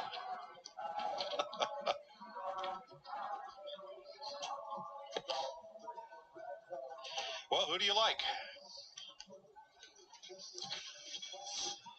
Well, I think for me, the question I have right now is how fast do you need to run, and what that means is as far as how hard you drive the car. I hear Bubba Wallace talk about... Whoa, no, I'm stopping you right now. You just said do not drive the car any harder. Yeah, well, that's what I'm telling you. I'm going to Bubba Wallace, and I'm going to tell him, don't drive it any harder, because you want to have the same lift points, do the exact same things, and try to repeat your time from the first round, and it's still probably going to be slower. Okay, let's go down the list. What if you're Kyle Larson? Do you drive it any harder? No. I drive it the exact same because I think... How about Alex Bowman? I think there's going to be a lot of guys that try to drive it harder and mess up their lap. So you're right. Spot on. Yeah. That's the hardest part about, okay, all right, crew chief, you want me to go faster? Well, I'm going to drive it harder, and I'm probably going to pay the price. Yeah, this is all about discipline right here and not trying to get too much. Just go out and try to do the exact same thing you did in the first round. All right, now Group A was significantly slower than Group B. Joey Logano was fastest in Group A. That lap would have been 8th overall of the 10. Alex Bowman was slowest in Group A. We run all 5 Group A cars, then we move to Group B, so everybody has roughly, as close as we can get, the same amount of cool-down time after their first round lap. Yeah, and I think Group A is... I think they're going to have a little bit of an advantage, but you never can tell who's got the best car. Alex Bowman's up against the wall. Now that was a 52. He ran a 42 in round 1. Just trying to arc it a little bit further, getting into the corner and actually hit the wall. Well, that's real easy to do going down the front straightaway at Richmond, and once you touch it, it sucks it in because it's curved.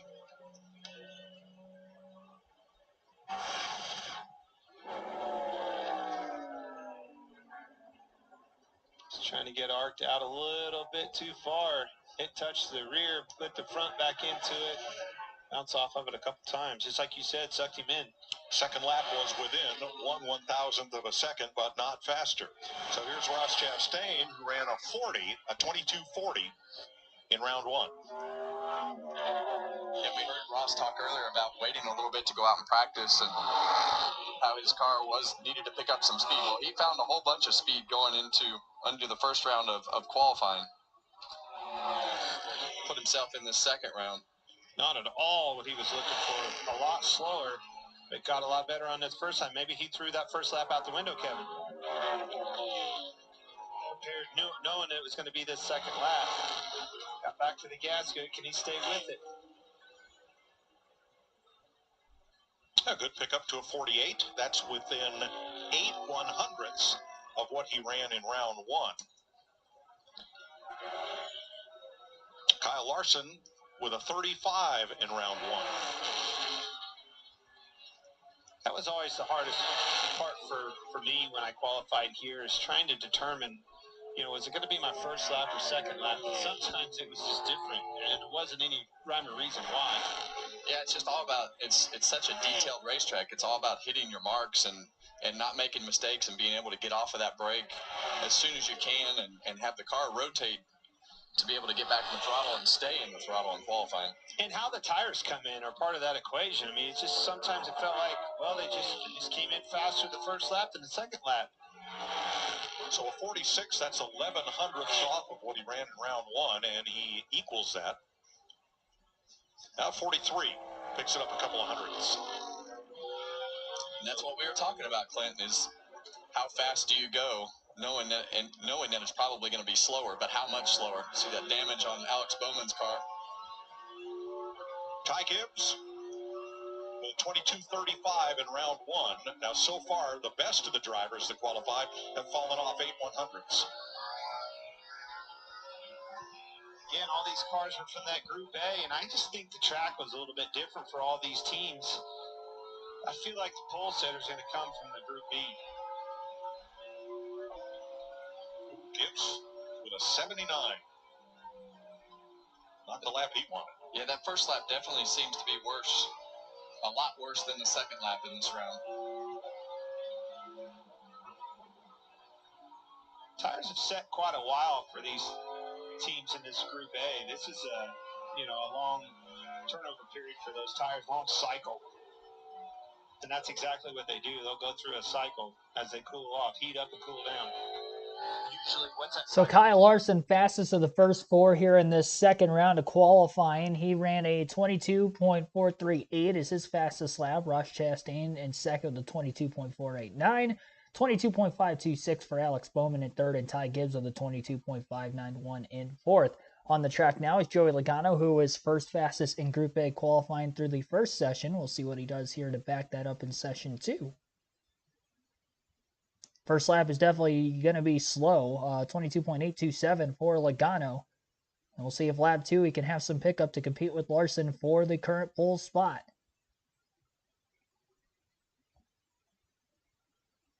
Working his way through 3 and 4. Doesn't look like he's going to get anywhere close. Couple tenths off of Larson.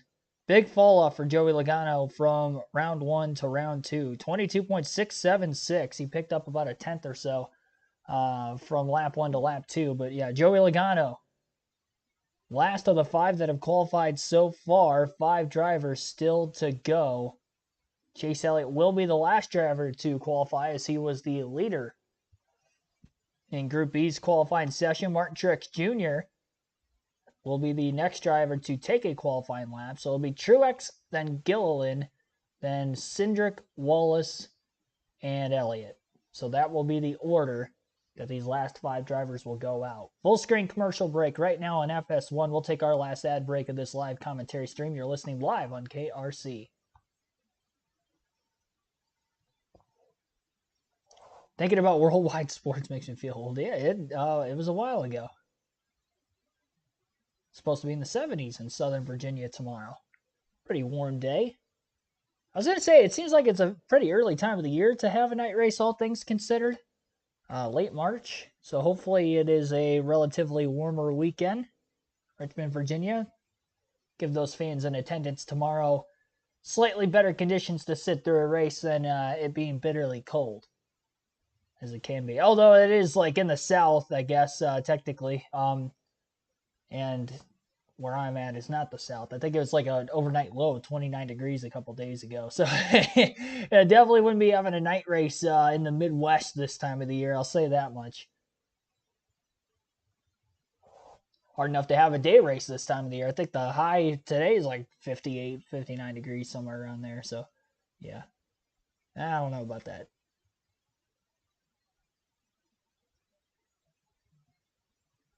18th year of watching NASCAR for you? Hey, man, that's a long time. I don't know when the first year I exactly started watching NASCAR. I just know I've been watching since a really young age.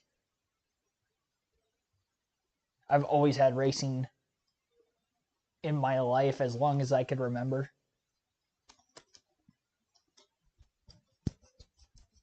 I take it as I was pretty much straight out the womb watching NASCAR.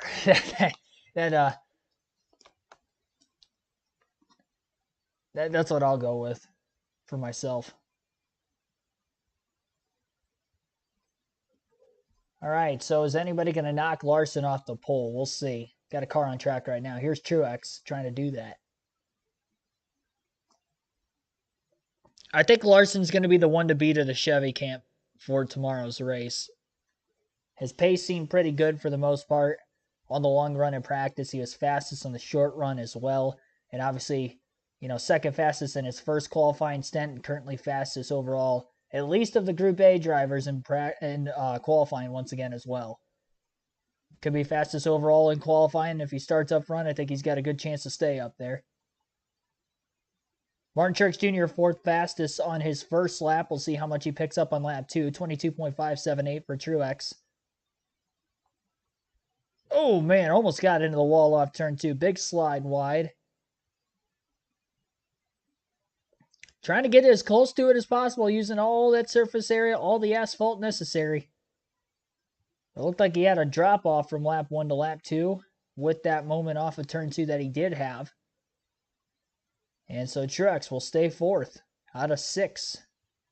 Todd Gilliland is up next. 4 drivers to qualify. 22.202 was the lap time for Gilliland to get him into this final round. Third time he has made his way into a top 10 starting spot this season. The other 2 are at Daytona and Talladega on the super speedways. Fourth for Gilliland on lap 1, 22.545, 22.545 on lap 1 for Gilliland. Now can he pick up? Or is he not going to even pick up at all? And it doesn't look like he picks up at all. Dropped 0.2 of a second from lap 1 to lap 2. The only 2 drivers that ran a faster lap on lap 2 than lap 1 were the top 2, Larson, Chastain. Hendrick really wide through turns 1 and 2 on his first lap. Not sure how intentional that may have been. Definitely looked a little bit looser getting off of turn 2, at least in the lane he drove through that corner compared to a lot of other drivers that have been off turn 2. Got a chance to reset himself, though. Lap 1 was 7th fastest, just ahead of his teammate Logano, 22.668 for Hendrick. He comes out wide and close to the wall off turn 2, similar to Truex a couple of drivers ago. And Hendrick will not have a shot at the pole either. We'll see if he picks up. He does not. Dropped about 0.1 of a second from lap 1 to lap 2. So 7th again for Hendrick. 2 drivers ago, Bubba Wallace, Chase Elliott to try to run down Kyle Larson for the pole.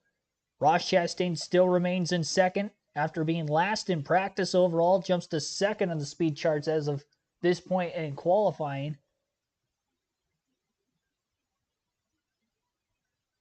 Through his first lap, Wallace, a bit of a slide with those rear tires getting off of turn 4. Might have cost him a bit. 22.546. Really tried to hammer down the throttle. 5th place for Wallace on lap 1. Coming out close to the wall on lap 2. He's definitely put more of a fight for the pole than a lot of these other drivers from Group B have done thus far. He picks up, but not enough. Only gains 1 more position in the qualifying order. 22.534 for Wallace, 4th overall with 1 driver to go, that being Chase Elliott from Hendrick Motorsports. So Chase Elliott, the last to qualify, trying to run down his teammate.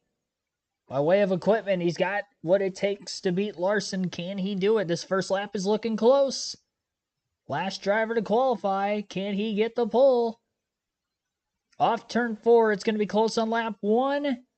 No, he does not get it. He's got to run another. 22.440, a 2/1000th of a second difference between Larson and Elliott. Larson remains at the top. Elliott's got to back what he did on the first lap, and he's got to find a couple thousandths of a second on lap 2.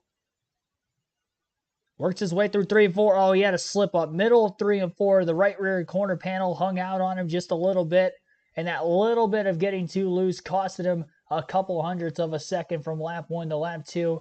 And by, again, just 2/1000ths of a second, Kyle Larson holds off his teammate Chase Elliott for a pole. It'll be an all Hendrick Motorsports front row. And the top 4 in qualifying, all Chevys, the only 4 Chevy qualifiers in this second session, all at the top 4. Here's Larson. Definitely helps for sure. I think the #1 pit stall here means a lot. So, yeah, happy to do that. Happy to be in Group A for sure. And then the sun coming out a little bit there helps also. So, yeah, Chase got real close there, so I was a bit nervous. But, yeah, just awesome day for Hendrick Motorsports, HendrickCars.com, Chevrolet, everybody involved. Good to get another pole. So we'll see if it translates to tomorrow's race. Thanks, Kyle. By 2. Second career pole at Richmond for Kyle Larson. He's a multiple-time winner at this racetrack. His first with Hendrick Motorsports last year, but also has a win with Ganassi in the 42 car back in the, I believe, 2017 season, if I remember correctly, for the playoff race at that time, when Richmond still had a playoff race back in 2017. So Kyle Larson again on the pole for the race tomorrow. Chase Elliott will start in the front row. Again, a 2/1000th of a second difference between 1 and 2. Definitely the closest gap we've had between the top 2 in the qualifying order so far this season. That'll be tough to beat going forward. Ross Chastain ends up finishing 3rd. That's where he'll start inside of row 2 tomorrow. To his outside will be Alex Bowman. Row 3 is going to be Bubba Wallace, Todd Gilliland, Martin Truex Jr., Ty Gibbs in row 4. Austin Cindric, Joey Logano round out row 5. That is your final session qualifying order for the Toyota Owners 400. Again, that race will begin tomorrow on the channel at 6:30 p.m. Eastern Time. And today's NASCAR Xfinity Series coverage will begin at 1:30 Eastern Time, a little less than an hour from now. So again, a little less than an hour from now, we'll have full flag-to-flag coverage of today's Xfinity Series race. We did get to 50 likes right at the end of the stream. We're at 50 right now. Appreciate that, everybody. So we have gotten to our goal once again for this practice and qualifying live commentary stream. Hopefully we get there for the Xfinity race. Our goal for that stream will be 100 likes for that Xfinity coverage, again, coming up in about an hour. See you guys soon. Thanks for watching this morning into early afternoon stream. We've got another one coming your way on a doubleheader Easter Saturday of NASCAR coverage on KRC. See you guys soon, everybody. Thanks for watching.